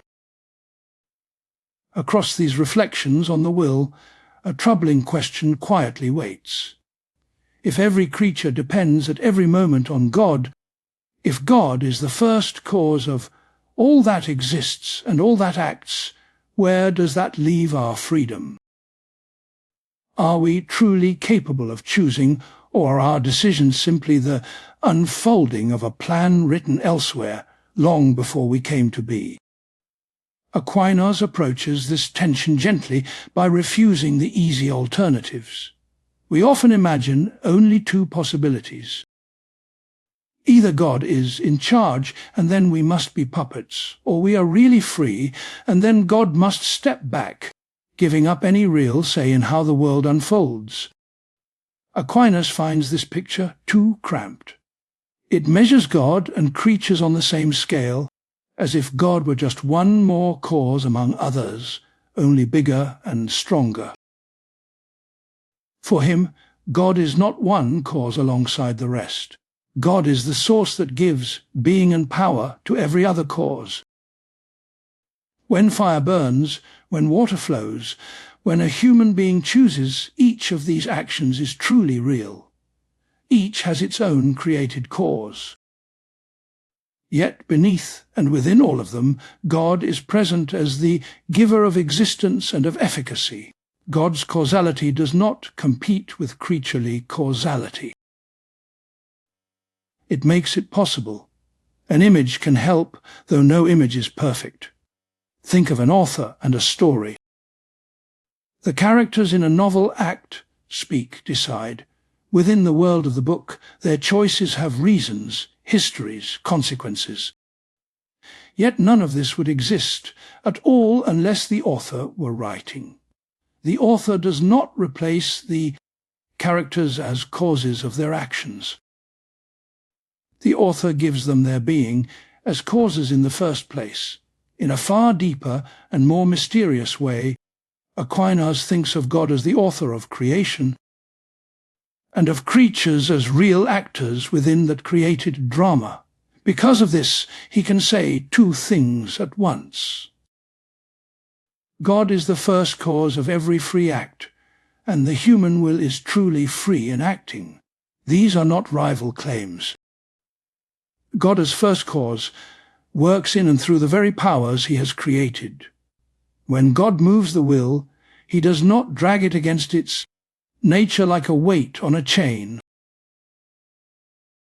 He moves it from within as the source that empowers its very freedom. He enables the will to act as a rational appetite, to choose in a way fitting to its kind. This is why Aquinas insists that God's action in the will is not violent. Violence, in this sense, is when something is pushed in a way that contradicts its own inclination. A stone is violently moved when it is thrown upward, away from the center of the earth. But when God acts in us, he does not overturn our nature. He fulfills it. To sustain the will is to sustain it as free, as capable of deliberation and decision. In this way, divine causality and human liberty enter into one another without collapsing. Still another difficulty arises.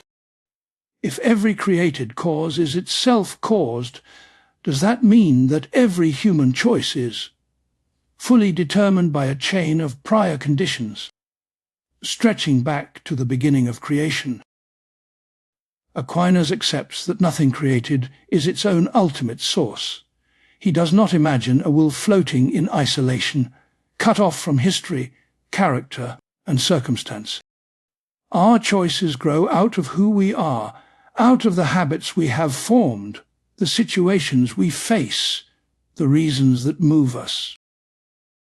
Yet he resists the idea that this makes freedom an illusion. For Aquinas, a free action is not free because it has no cause.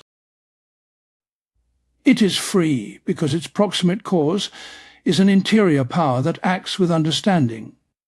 The will, moved by the intellect and also moving the intellect, is capable of self-determination.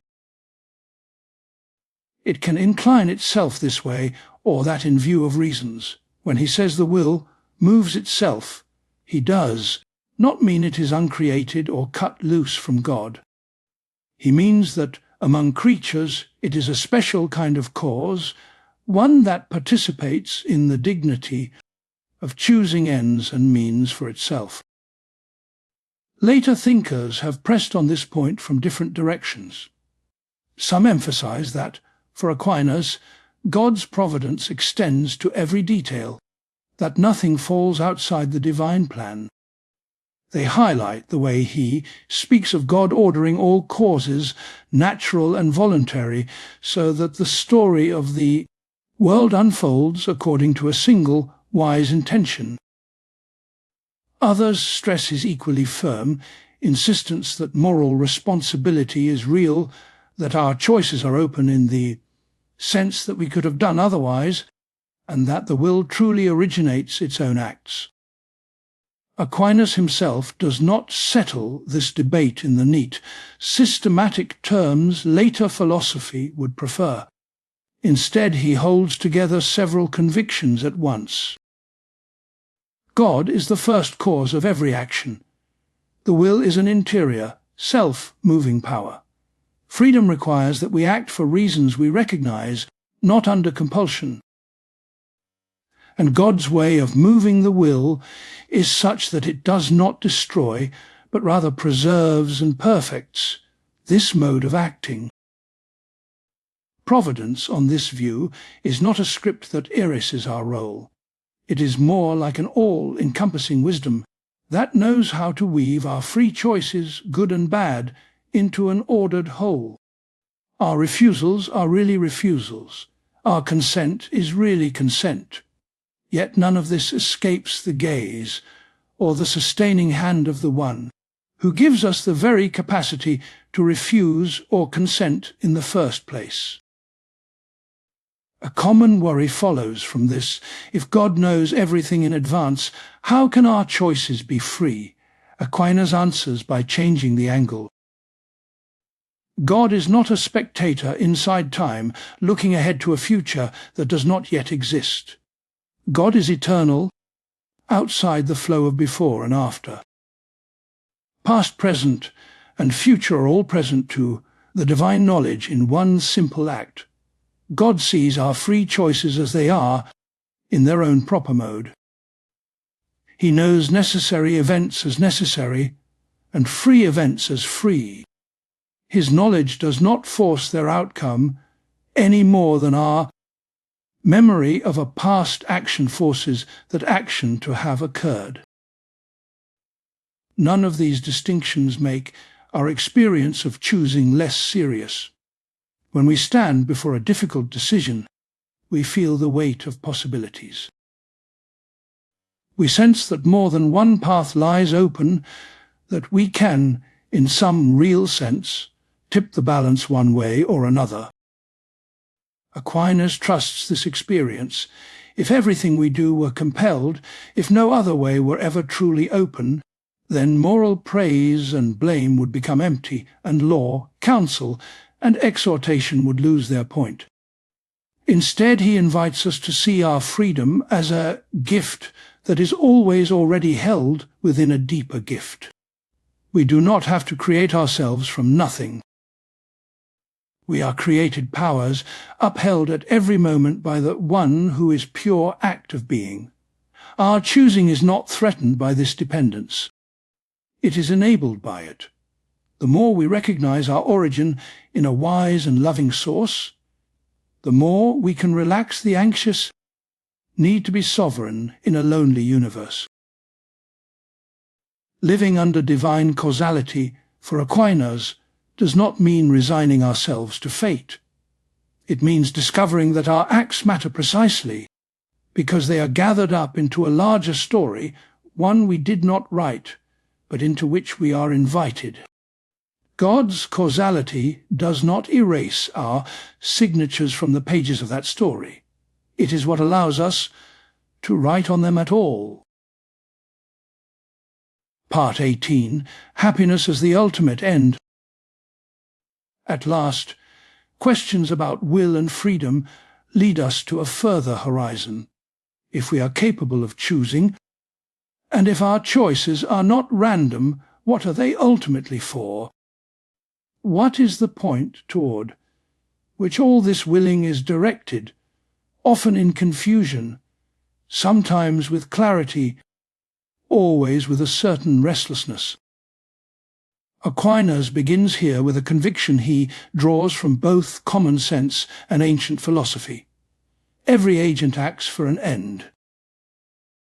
Stones fall, plants grow, animals migrate, not aimlessly, but in ways that tend toward what suits their nature. Human beings, too, act for ends. We make plans, set goals, shape our days around what we take to be worth pursuing.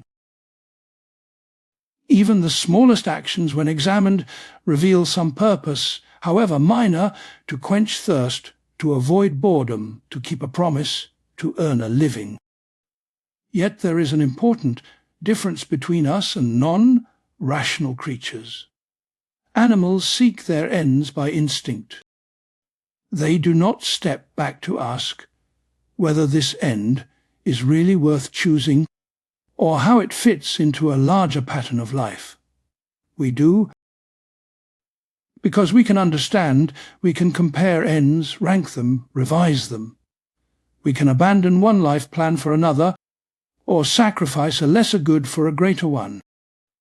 Our actions are not just toward ends, they are toward ends we grasp, affirm, and sometimes question. This, for Aquinas, is where happiness enters. If every action aims at some good, and if goods form a kind of hierarchy, then our life as a whole must be aiming towards some highest good. This highest good is a final end, in light of which all other choices are, in principle, to be judged. We may not be explicitly aware of this end at every moment. Still our will is, by its nature, ordered toward it. This final end, whatever it is, he calls happiness or beatitude. The word happiness can mislead here. We are used to thinking of happiness as a passing feeling, a mood that rises and falls with circumstances. Aquinas has something more solid in mind. Happiness for him is the full flourishing of a human life, the complete fulfillment of our nature. It is not a spark of joy in an otherwise empty space. It is the state of being in which no deeper satisfaction is lacking, no essential desire remains unfulfilled. To reach this conclusion, he proceeds almost by elimination. We naturally imagine that certain familiar goods could fill this role. Wealth, for instance, seems promising. It gives us access to many other goods. Yet money as such is always a means. No one seeks coins or numbers on a screen for their own sake. They want what those numbers can buy. A good that is purely instrumental cannot be the end beyond which nothing further is sought. Honor and fame might seem more fitting. They touch the heart more directly. To be known, respected, admired, is deeply attractive. Yet honor, again, points beyond itself. We honor someone because of some excellence we perceive in them. If that excellence were lacking, honor would be empty flattery. The true good lies in the excellence itself, not in the echo of others' praise. Pleasure offers another candidate. Who does not desire pleasure and shrink from pain, but pleasures are bound up with particular activities: eating, resting, learning, loving. They complete these activities, but they are not their root. We enjoy a meal because food sustains us, because taste is delightful, because sharing a table is human. The pleasure can accompany the good, but it cannot replace it. Moreover, sensory pleasures are fragile. They depend on health, youth, external conditions. They cannot be secured once and for all. Even goods like power, health, or friendship, though more noble, fall short of what Aquinas means by ultimate happiness. Power can be misused. It can be lost. Health is precious, but it is limited by age and mortality. Friendship, perhaps closest to the mark, gives a kind of shared life that satisfies us in deep ways. Yet friends, too, can be separated, fail, or die. None of these goods is so complete that nothing further can be wished. From these reflections, Aquinas concludes that our ultimate end cannot be any finite good. The will, once it grasps a good as finite, can always imagine more, can always desire further. It is not satisfied with partial fulfillments. It longs, at least implicitly, for a good that is limitless, stable, and encompassing. Philosophically, this points toward the highest truth and the highest goodness. Theologically, for Aquinas, it points toward God. Happiness in its final and complete sense consists in a direct vision of the divine essence, what Christian tradition calls the beatific vision. This is not a passing glimpse or a vague awareness. It is an immediate, unmediated knowing of God as God is, to the extent that any creature can receive such knowledge. In that act of seeing, the intellect finds the truth that cannot be surpassed, and the will finds the good that cannot be lost or outgrown. In this life, we do not possess such perfect happiness. We can, however, taste an imperfect form of it. Whenever we contemplate truth for its own sake, whenever we are drawn beyond practical concerns into wonder at what is, we are already participating in a small way in the life our nature is ordered toward.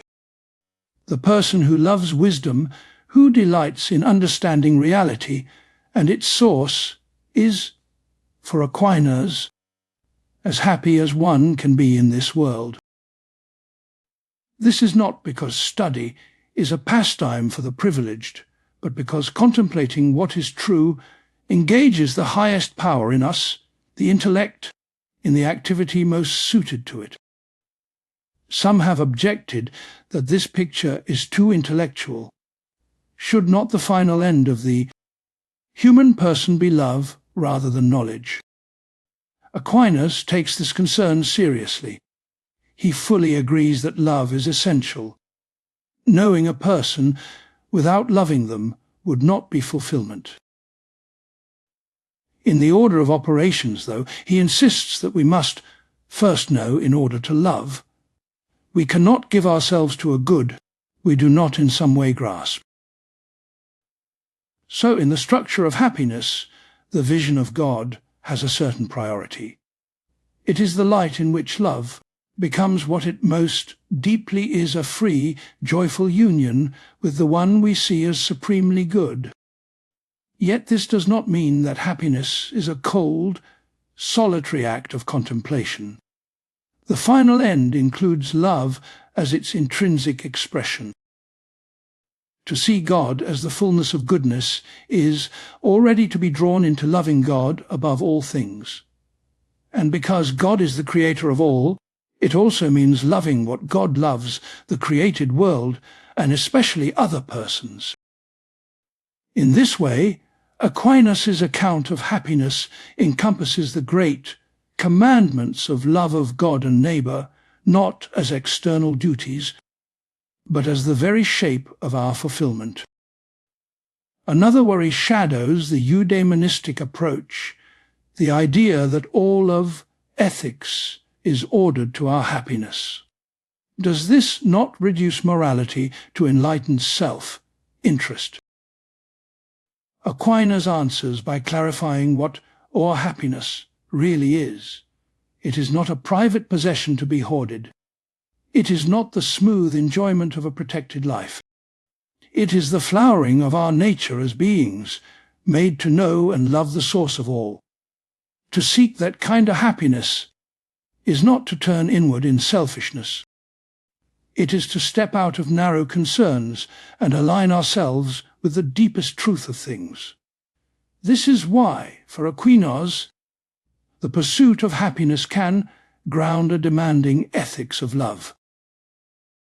When we understand God and the created order more clearly, we see why we should love God above all, and why we should love our neighbours as ourselves. We see that our good is bound up with theirs, that we are made for communion. Every genuine act of self-giving, every sacrifice made for justice, mercy, or reconciliation is not a betrayal of our happiness. It is a step toward it. Underneath all of this lies the structure of the will we have already explored. The will necessarily seeks happiness in general, but it is free and often mistaken regarding what will actually make it happy. We chase shadows, confusing lesser goods with the ultimate good. We take momentary satisfactions for final answers. The task of moral and spiritual life, in Aquinas' eyes, is largely a work of clarifications, learning to see, which goods are truly ordered to our final end and which are not. Virtue becomes crucial here. By forming stable dispositions in the intellect and the will, we learn to recognize genuine goods and to desire them in due measure. Prudence helps us see how particular choices serve or hinder our deepest good. Justice orders us in relation to others. Fortitude and temperance steady us against fear and unruly desire.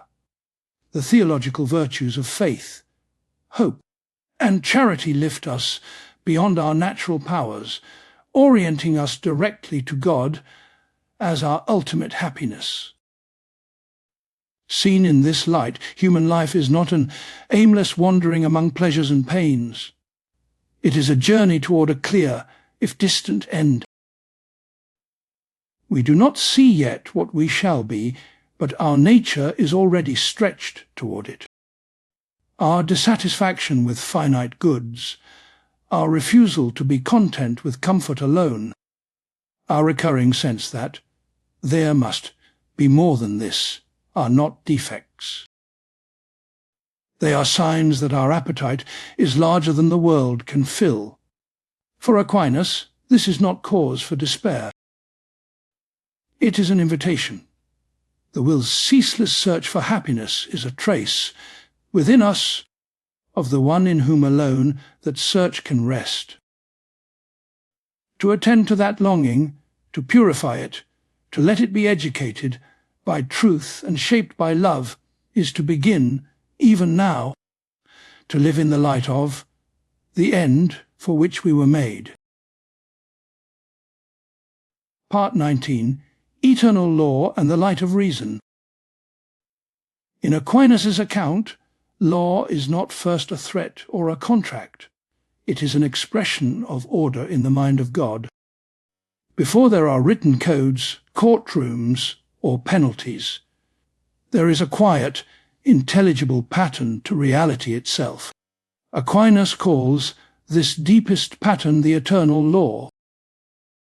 It is nothing less than the wisdom by which God governs all things, from the turning of galaxies to the choices of a single human heart. When Aquinas speaks of law, he gives a simple but demanding definition. Law is an ordinance of reason, ordered to the common good, made by one who has care of a community, and made known.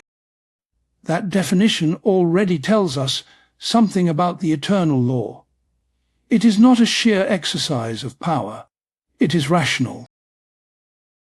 It is aimed at the good of what it governs, and it proceeds from the highest possible authority, the divine intellect, which holds all creatures in being. If we could see the eternal law directly, we would see the world as God sees it. We would see how each nature has its place, how each power has its fitting act, how each creature is ordered toward its proper fulfillment. We would see that nothing is random or without meaning, even when, from within time, events look scattered and confused. For Aquinas, this all-encompassing law is not a set of commands alongside the world. It is the very rational structure by which the world exists, moves, and tends toward its ends. Yet this raises a question. If the eternal law is God's own wisdom, how can creatures like us ever be guided by it? We do not stand outside time. We do not see the whole. Aquinas answers by speaking of participation.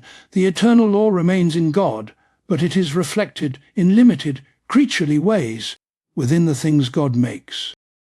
Stones obey it without knowing. Plants grow according to it without choosing. Animals follow it through instinct and appetite. Human beings, however, are invited to participate in it through reason. This participation has two main forms. One is divine law of the revealed, teachings found above all in Scripture, which direct us explicitly toward our supernatural destiny.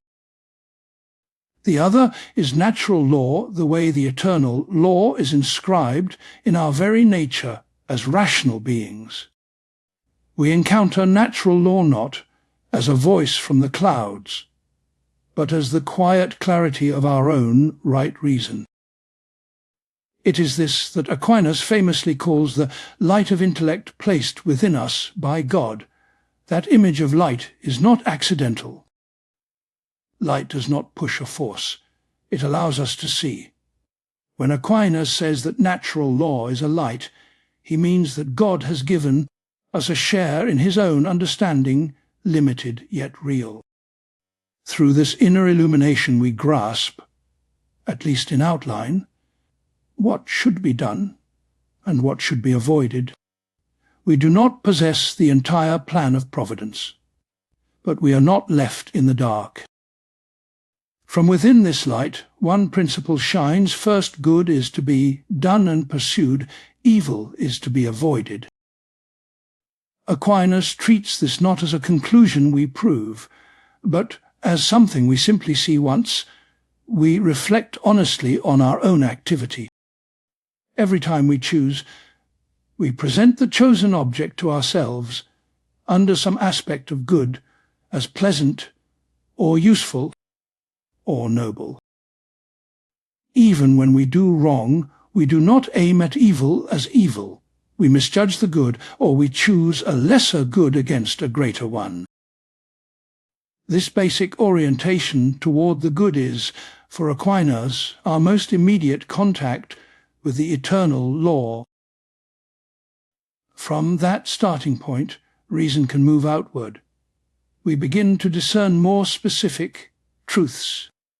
That life is to be preserved, that knowledge of truth is to be sought, that promises should be kept, that communities require justice. These are not arbitrary rules invented by culture. They articulate how a rational creature must act if it is to flourish according to its nature. They are, in Aquinas' language, precepts of the natural law general, moral insights that human beings can reach, at least in principle, through patient reflection on what we are and what we seek. The eternal law, then, is not something added on top of reality. It is the intelligible depth of reality itself. When we ask what a thing is for, what kind of life suits it, what fulfills its powers, we are already moving within the horizon of this law. A fish is ordered to water, a bird to flight, a human mind to truth. To live well is to move in accordance with that inner ordering, rather than against it. This way of thinking reframes morality. Instead of imagining God as an external lawgiver who could just as easily have chosen a different set of rules, Aquinas sees divine command and created nature as harmonized. God's instructions do not stand over against what we are. They articulate and elevate what we are ordered to by our very being. The eternal law shines into creation, and natural law is its reflection within the human mind. Because we are finite and fallible, this reflection is partial and often distorted. Cultures may miss or obscure parts of the moral order. Individuals may harden themselves against truths that threaten their desires or social standing. Aquinas does not think that every detail of the moral life is immediately obvious to everyone. But he does think there is a core of basic moral insight that is available in principle to all rational beings, precisely because that insight flows from the structure of the world and the powers of the human soul. Within that core lies an important harmony. The eternal law directs all creatures toward their proper ends. For rational creatures, that proper end is happiness in the fullest sense, a life in which our capacities for knowing and loving are fulfilled in union with their source. Natural law, as our participation in the eternal law, therefore, does not pull us away from happiness. It shows us what happiness truly is and how to move toward it. Far from opposing our fulfillment, the moral law is its map. Seen in this light, reason is not a rival to faith. It is one of the ways in which the divine wisdom quietly communicates itself. When we reflect carefully on what is good for us as human beings, when we test our impulses against the broader pattern of human flourishing, we are already, however dimly, listening to the echo of the eternal law. Revelation deepens and corrects that listening, especially where our natural powers cannot see the supernatural destiny for which we are made. But the two are not two different worlds. They are two rays from the same source. Aquinas' doctrine of eternal law and the light of reason is thus an answer to a deep fear that the universe might be indifferent or chaotic, and that our moral striving might be arbitrary. Against that anxiety, he proposes a universe marked at its root by intelligibility and goodness. The same wisdom that brings things into being also orders them toward their fulfillment. The same God who is pure being and pure act is also the quiet legislator of our moral life. To attend to the eternal law is not yet to know every answer to every question. It is, rather, to trust that there is a meaningful order to seek, and that our minds are made to find it. As we follow this trust, we turn more explicitly to the signs of that order within ourselves, our natural inclinations, our desires, our deep sense that some ways of living are worthy of us and others are not. It is there, in the structure of our own longing, that Aquinas believes the eternal law leaves its most intimate trace. Part 20. Natural Inclinations and Moral Normativity. Where human desire begins to take shape, Aquinas looks for order. He notices that our longings are not a random bundle of impulses. They cluster around certain familiar themes: survival, family, community, knowledge, meaning. These patterns, he thinks, are not accidents. They reveal something about what kind of beings we are and about what is objectively good for us. Aquinas calls these deep patterns natural inclinations. They are tendencies built into human nature movements toward certain basic goods that correspond to our structure as living, sensing, rational creatures. We find ourselves inclined to preserve our lives, to seek food, shelter, and health. We feel drawn toward union with others, toward friendship, sexual intimacy, and the care of children. We have a hunger for truth, especially about ultimate questions, and a desire to live together in some form of just order. These inclinations are not commandments in words. They are like the grain in a piece of wood. They run through us, quietly shaping what feels natural and fitting. For Aquinas, this grain is not blind. It is the way in which the eternal law is inscribed in our very constitution. By paying attention to these inclinations, and by submitting them to rational reflection, we begin to see a structure of value, a sense of what genuinely contributes to human flourishing. This is where the question of moral normativity arises. How do we move from the fact that we are inclined in certain ways to the claim that we ought to act in certain ways? Aquinas refuses to separate these questions sharply. If the world is created and ordered by a wise and good God, then there is no deep gap between what we are naturally drawn toward and what we are meant to become. The inclinations are not brute facts. They are signposts. They point toward goods that correspond to our nature and so carry within them a kind of authority. Still, Aquinas does not simply identify every inclination with a moral law. Our desires can be disordered. We can crave what harms us or what harms others. We can elevate a partial good to the status of an absolute. Natural inclinations, therefore, are not enough by themselves. They must be read by reason, compared with one another, and measured against the whole horizon of the human good.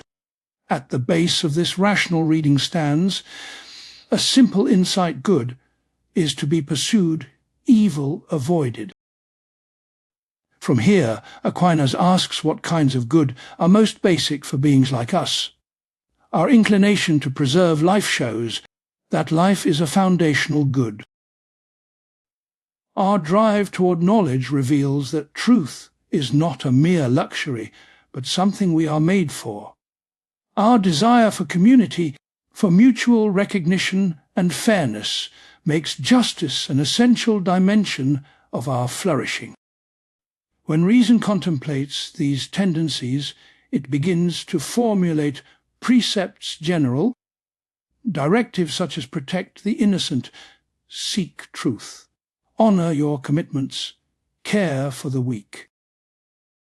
These precepts have an ought built into them, not because they are decreed from nowhere, but because they name what is objectively fitting for creatures of our kind. To act against them is not just to violate an external rule. It is, in some measure, to act against ourselves. This way of grounding normativity has an important consequence. Moral law, for Aquinas, is not primarily about obedience to an alien will. It is about integrity. When we respect the goods toward which our nature is ordered, we do justice to what we are. We allow our powers to unfold in a way that leads to wholeness. When we disregard those goods, we introduce fractures within ourselves. conflicts between short-term desire and long-term well-being, between individual advantage and the common good. Of course, human experience is more complicated than any simple list of inclinations. Cultures differ. Personal histories mark us. Some people feel powerful pulls toward paths that others do not. Modern psychology has deepened our sense of just how diverse and malleable our desires can be. Aquinas' framework has to be read in light of this complexity. His claim is not that every human being feels an identical urge in every area, but that there are certain broad domains of good that no healthy human life can do without. Life knowledge, relationship, play, aesthetic experience, moral integrity, openness to the transcendent, these are some of the spaces in which human flourishing unfolds. Natural inclinations, in Aquinas' sense, orient us towards such goods. The details of how we pursue them are worked out within history and culture. But if a way of life systematically undermines one or more of these goods, reason has grounds to judge it deficient. Conscience enters here as the mind's concrete judgment about what should be done here and now. Natural inclinations and general moral precepts provide the raw material. Conscience applies them to the tangled particularities of a situation, this promise, this vulnerable person, this limited set of options. It is not a separate voice competing with natural law, but the point at which that law is interpreted and enacted by a particular person in a particular moment. Because of this, conscience can go wrong. We can be ignorant of some relevant fact, or we can misjudge which good is weightier in a conflict. We can rationalize. Yet even then, the very experience of guilt, of regret, or of inner division points back to the underlying structure Aquinas describes. We sense, however dimly, that our action has not fulfilled what we are called to be. Moral normativity is not just a social pressure. It arises from the encounter between our choices and the basic goods woven into our nature. Aquinas' emphasis on inclination might appear, at first glance, to reduce morality to whatever we happen to want.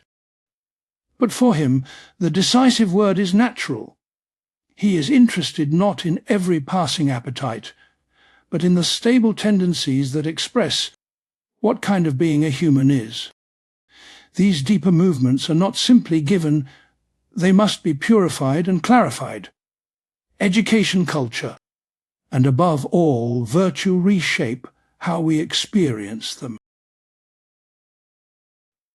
The point of that reshaping is not to suppress nature, but to help it unfold in a truthful way. This is why his ethics, though rooted in nature, is anything but static or rigid. As our understanding of human beings grows, our grasp of what truly fulfills us can become more refined.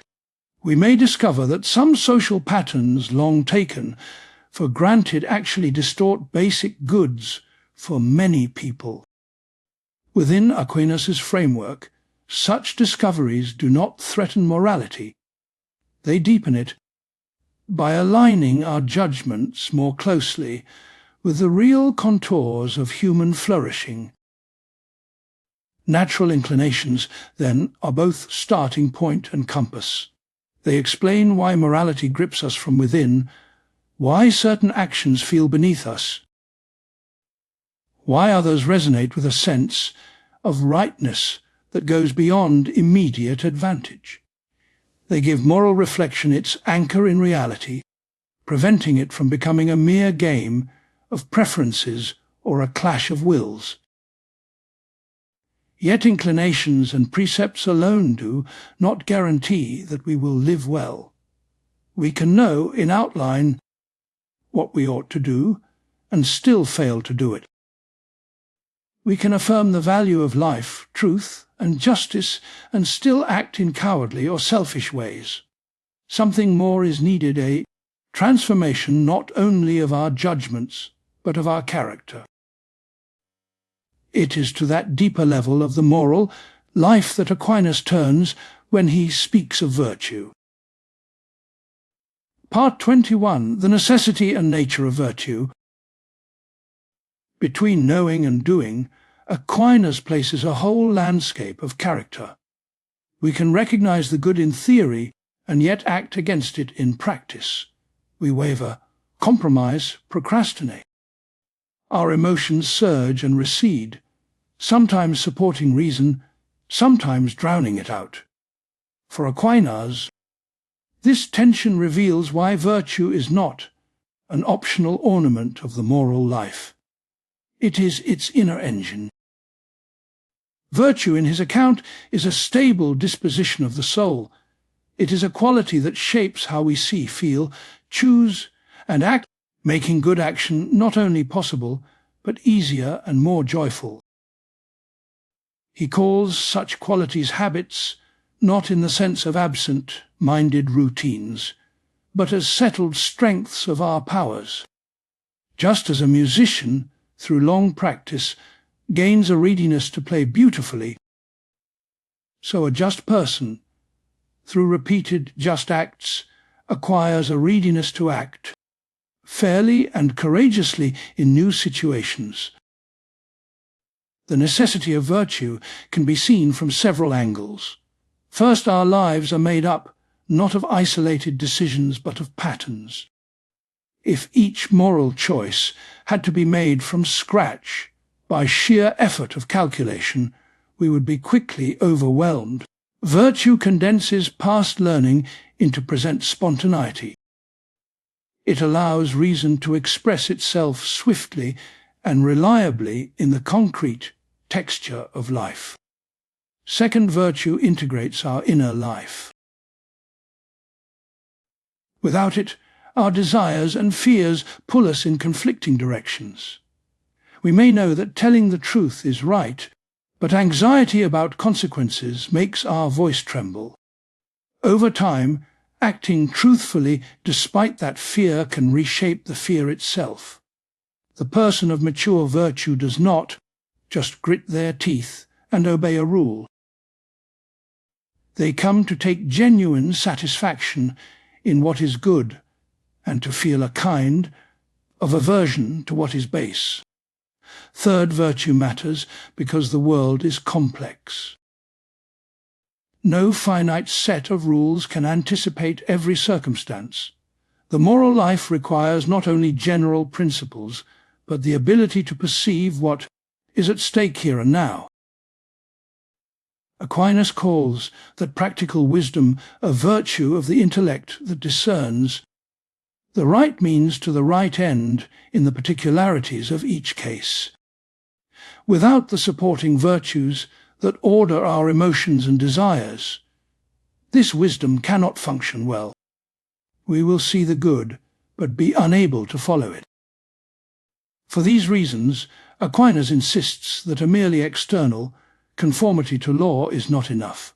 One might obey all the visible rules, yet do so grudgingly from fear of punishment or desire for praise. Such a life lacks inner freedom. It is fragile. When circumstances change or temptations become stronger, obedience without virtue may collapse. The virtuous person, by contrast, carries the law within as an ingrained orientation of heart and mind. To describe the nature of virtue more precisely, Aquinas returns to the structure of the soul. Human beings have various powers, intellect and will, but also appetites, emotions, and bodily drives. Virtues are perfections of those powers that lie under our voluntary control. Some virtues refine the intellect, helping it to know, deliberate, and judge well. Others reshape our desires, teaching us to fear and to hope, to love and to hate, in ways that harmonize with right reason. This harmony is crucial. For Aquinas, a trait does not deserve to be called a true virtue if it can by itself lead us to do evil. Courage that urges reckless violence, generosity that tolerates injustice, loyalty that protects wrongdoing, these are, at best, partial or distorted qualities. A full virtue, as he understands it, cannot be the direct source of an immoral act. If someone who is generally honest lies, the lie does not flow from honesty itself, but from a failure or weakening of that virtue. Here we glimpse his demanding standard. Virtue is not a mixed blessing. It is an unambiguous perfection of a power. Of course, in real life, our characters are uneven. We grow in some areas while remaining immature in others. Aquinas acknowledges this developmental reality. Yet his definition points beyond our half-formed states to the ideal, a soul in which each power is tuned to the good, and in which the virtues support and presuppose one another. Because of this interdependence, Aquinas speaks of the unity of the virtues. We cannot, in a complete sense, possess one moral virtue without possessing them all. A person may appear brave, for example, risking danger with impressive calm. But if this courage is not governed by justice and prudence, it may be mere recklessness or love of glory.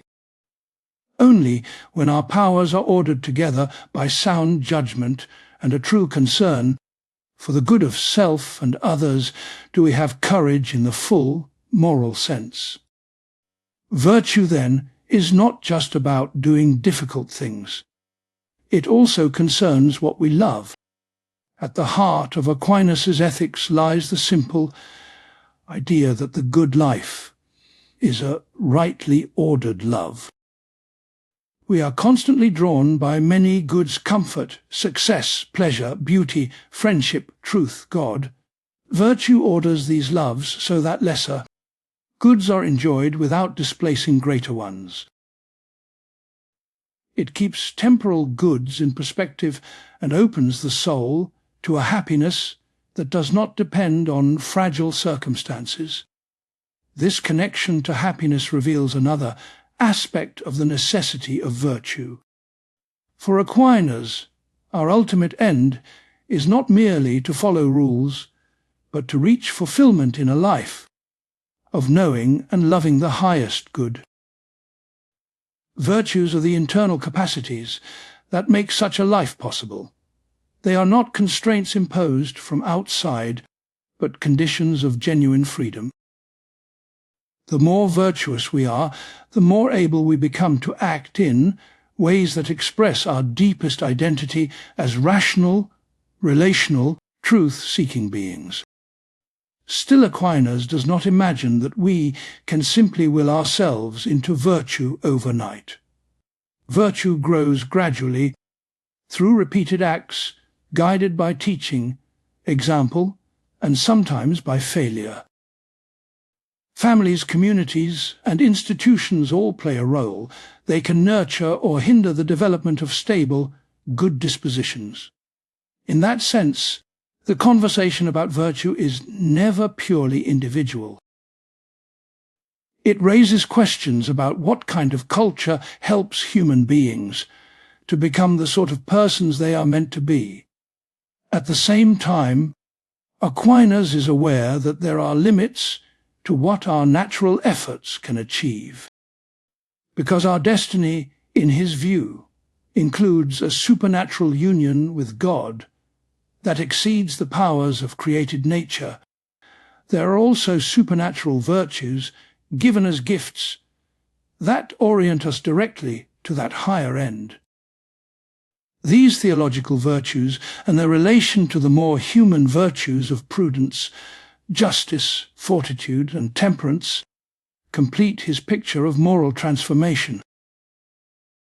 For now, we can say this virtue is where law and love meet in the depths of the person. The eternal law provides the pattern. Natural inclinations and moral reasoning reveal its outlines. But it is virtue that inscribes the pattern into the living fabric of a human life. Through virtue, the light of reason becomes not only something we see, but something we embody. To speak of the necessity and nature of virtue, then, is to recognize that morality is not merely about isolated choices or external conformity. It is about what we are becoming over time. Each action, however small, leaves a trace in us, making certain future actions more or less likely. Aquinas invites us to attend to those traces and to cultivate in ourselves those dispositions that align our powers with the good. In doing so, we begin to see the moral life not as a series of anxious calculations, but as an art. It is the art of shaping a soul that moves easily toward what is true and worthy, and away from what is false and degrading. In the next movement of Aquinas' thought, this art will take on more specific colours as he describes the principal families of virtue that structure the journey from nature to grace, from reason's light to the vision of God. In tracing Aquinas' our moral life to its core, we arrive at a simple, quiet image, a human heart learning how to move in harmony with its true end. The technical language is that of virtues, but what lies underneath is very concrete. It is the question of what kind of person you are slowly becoming in the thousands of small choices that make up a life. Up to now, we have seen that for Aquinas, the moral law is not an external list of commands. It is the shape of our nature ordered toward happiness. Yet knowing the law, even loving the idea of the good, is not enough. Anyone who has ever resolved to be better, only to repeat the same old patterns, knows this. What we need is not only light for the mind, but stability in the soul. We need a way for goodness to become second nature. That is what he means by virtue. A virtue is a stable disposition, a kind of inner readiness that makes certain acts come easily, almost instinctively.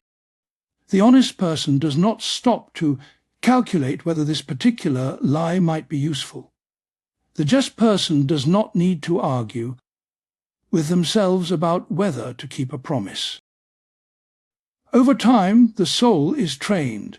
Its powers are tuned, as a musician our fingers are tuned by practice, so that the right notes can be played at the right time without strain.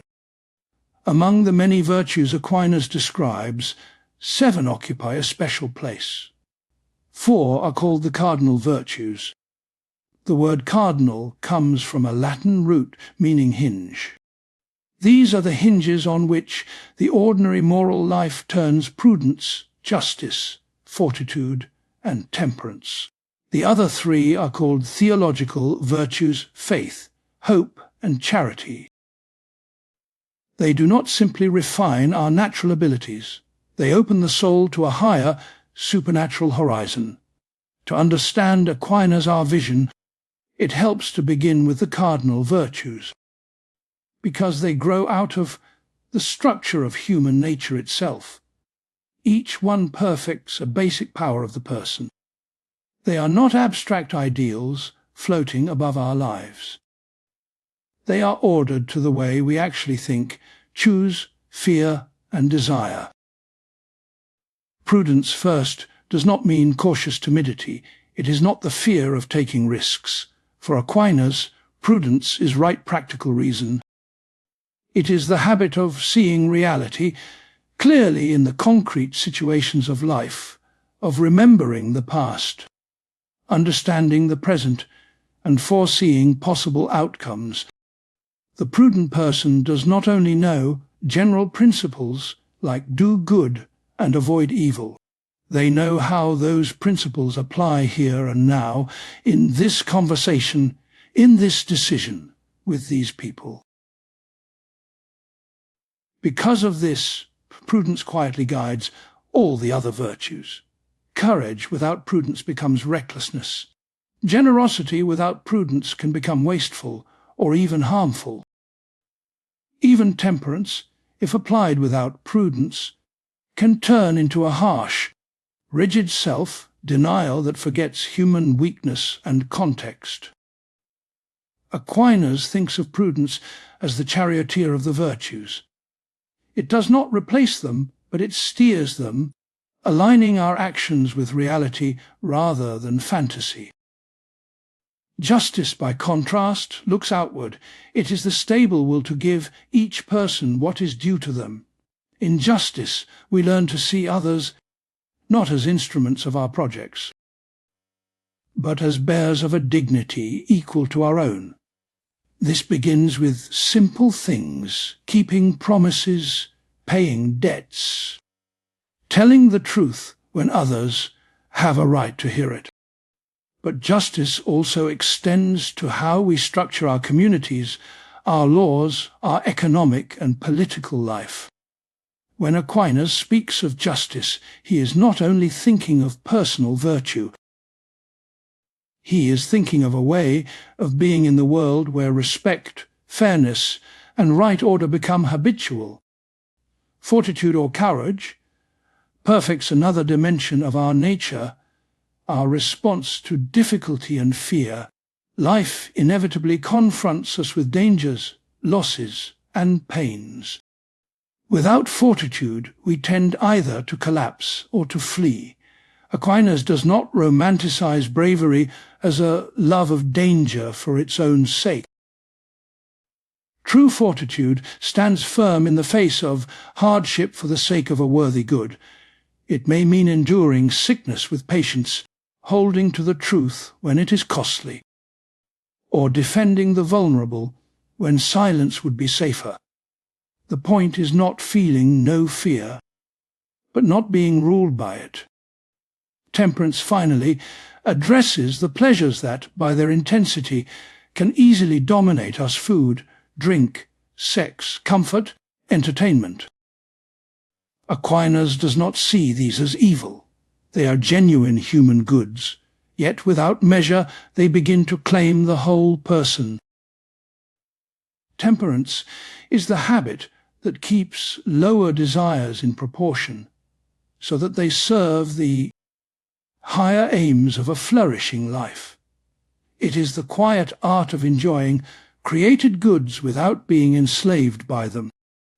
Taken together, these four virtues sketch the portrait of a mature human being as reason can understand it. Prudence perfects our practical intelligence. Justice shapes our will toward others.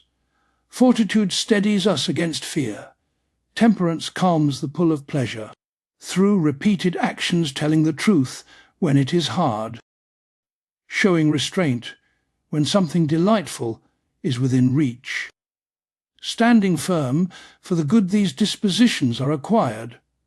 They do not appear overnight. They grow like muscles under patient training. For Aquinas, though, the standard is high. A true virtue, strictly speaking, cannot itself be the source of a bad act.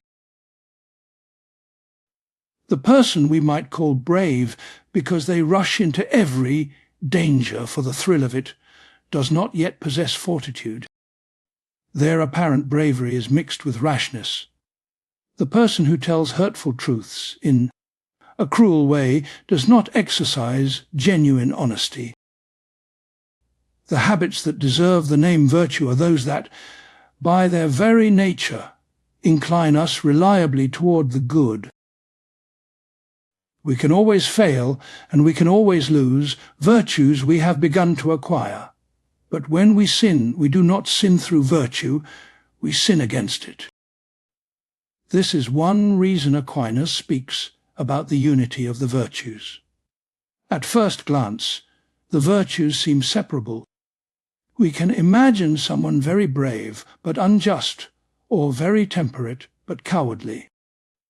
From the outside, this looks common. Yet Aquinas argues that in the full, perfect sense, one cannot possess any single cardinal virtue without, at least in root, possessing them all. His reasoning is simple. Because prudence is needed to aim any virtue at the true good, no virtue can be complete without prudence. But prudence, in turn, requires that our desires not be in chaos. If we are dominated by fear, we will not see clearly. If we are dominated by pleasure, we will twist our reasoning to justify indulgence. So prudence requires something like fortitude and temperance. Justice, too, cannot stand if our fears and pleasures constantly pull us away from what is due to others. Little by little, a picture emerges. The virtues interlock, they rise and fall together. So far, this remains a portrait of human excellence at the natural level. It is what reason, reflecting on our nature and our end in this life, can discover. But Aquinas never forgets that for the human person, the deepest end is not found within the limits of history. Our true fulfillment, as we have seen, is the vision of God in the life to come. If that is so, then the moral life must also be shaped by habits that aim beyond what human effort alone can reach. This is where the theological virtues enter. Faith, hope, and charity are called theological, not only because they concern God, but because they are given by God. They are not the result of repetition in the usual sense. You cannot, by sheer force of practice, produce in yourself the power to believe in God ourself, revelation, to trust with unshakable confidence in promises beyond death, or to love God above all things with a love that flows back into every human relationship. Faith, for Aquinas, is not blind credulity. It is a supernatural light in the intellect. Through faith, the mind assents to truths that surpass it, not because it sees them clearly, but because it trusts the one who reveals them. This is an extension, not a contradiction, of our ordinary trust in testimony. We already rely on others for most of what we know. The difference here is that the witness is divine. Faith does not abolish reason, it widens its horizon. Hope, by contrast, perfects the will in relation to our ultimate good. It is not mere optimism, not a vague feeling that things will work out. Hope is the stable orientation of the heart toward the promise of eternal life, sustained by confidence in God our help. It takes seriously the distance between our present state and our final end, and yet refuses despair. In hope, the soul leans forward. It endures trials, aware that present sufferings do not have the last word. Charity, finally, is the greatest. It is not simply affection or natural kindness. Charity is a share in God our own love. It is the habit by which we love God above all things for God our own sake, and in God love our neighbours as ourselves. In charity, the moral life becomes more than rule, following, or self-perfection. It becomes participation. We begin to love with a love that does not originate in us. The entire structure of the virtues is suffused with a new warmth. These theological virtues transform the landscape of the cardinal virtues.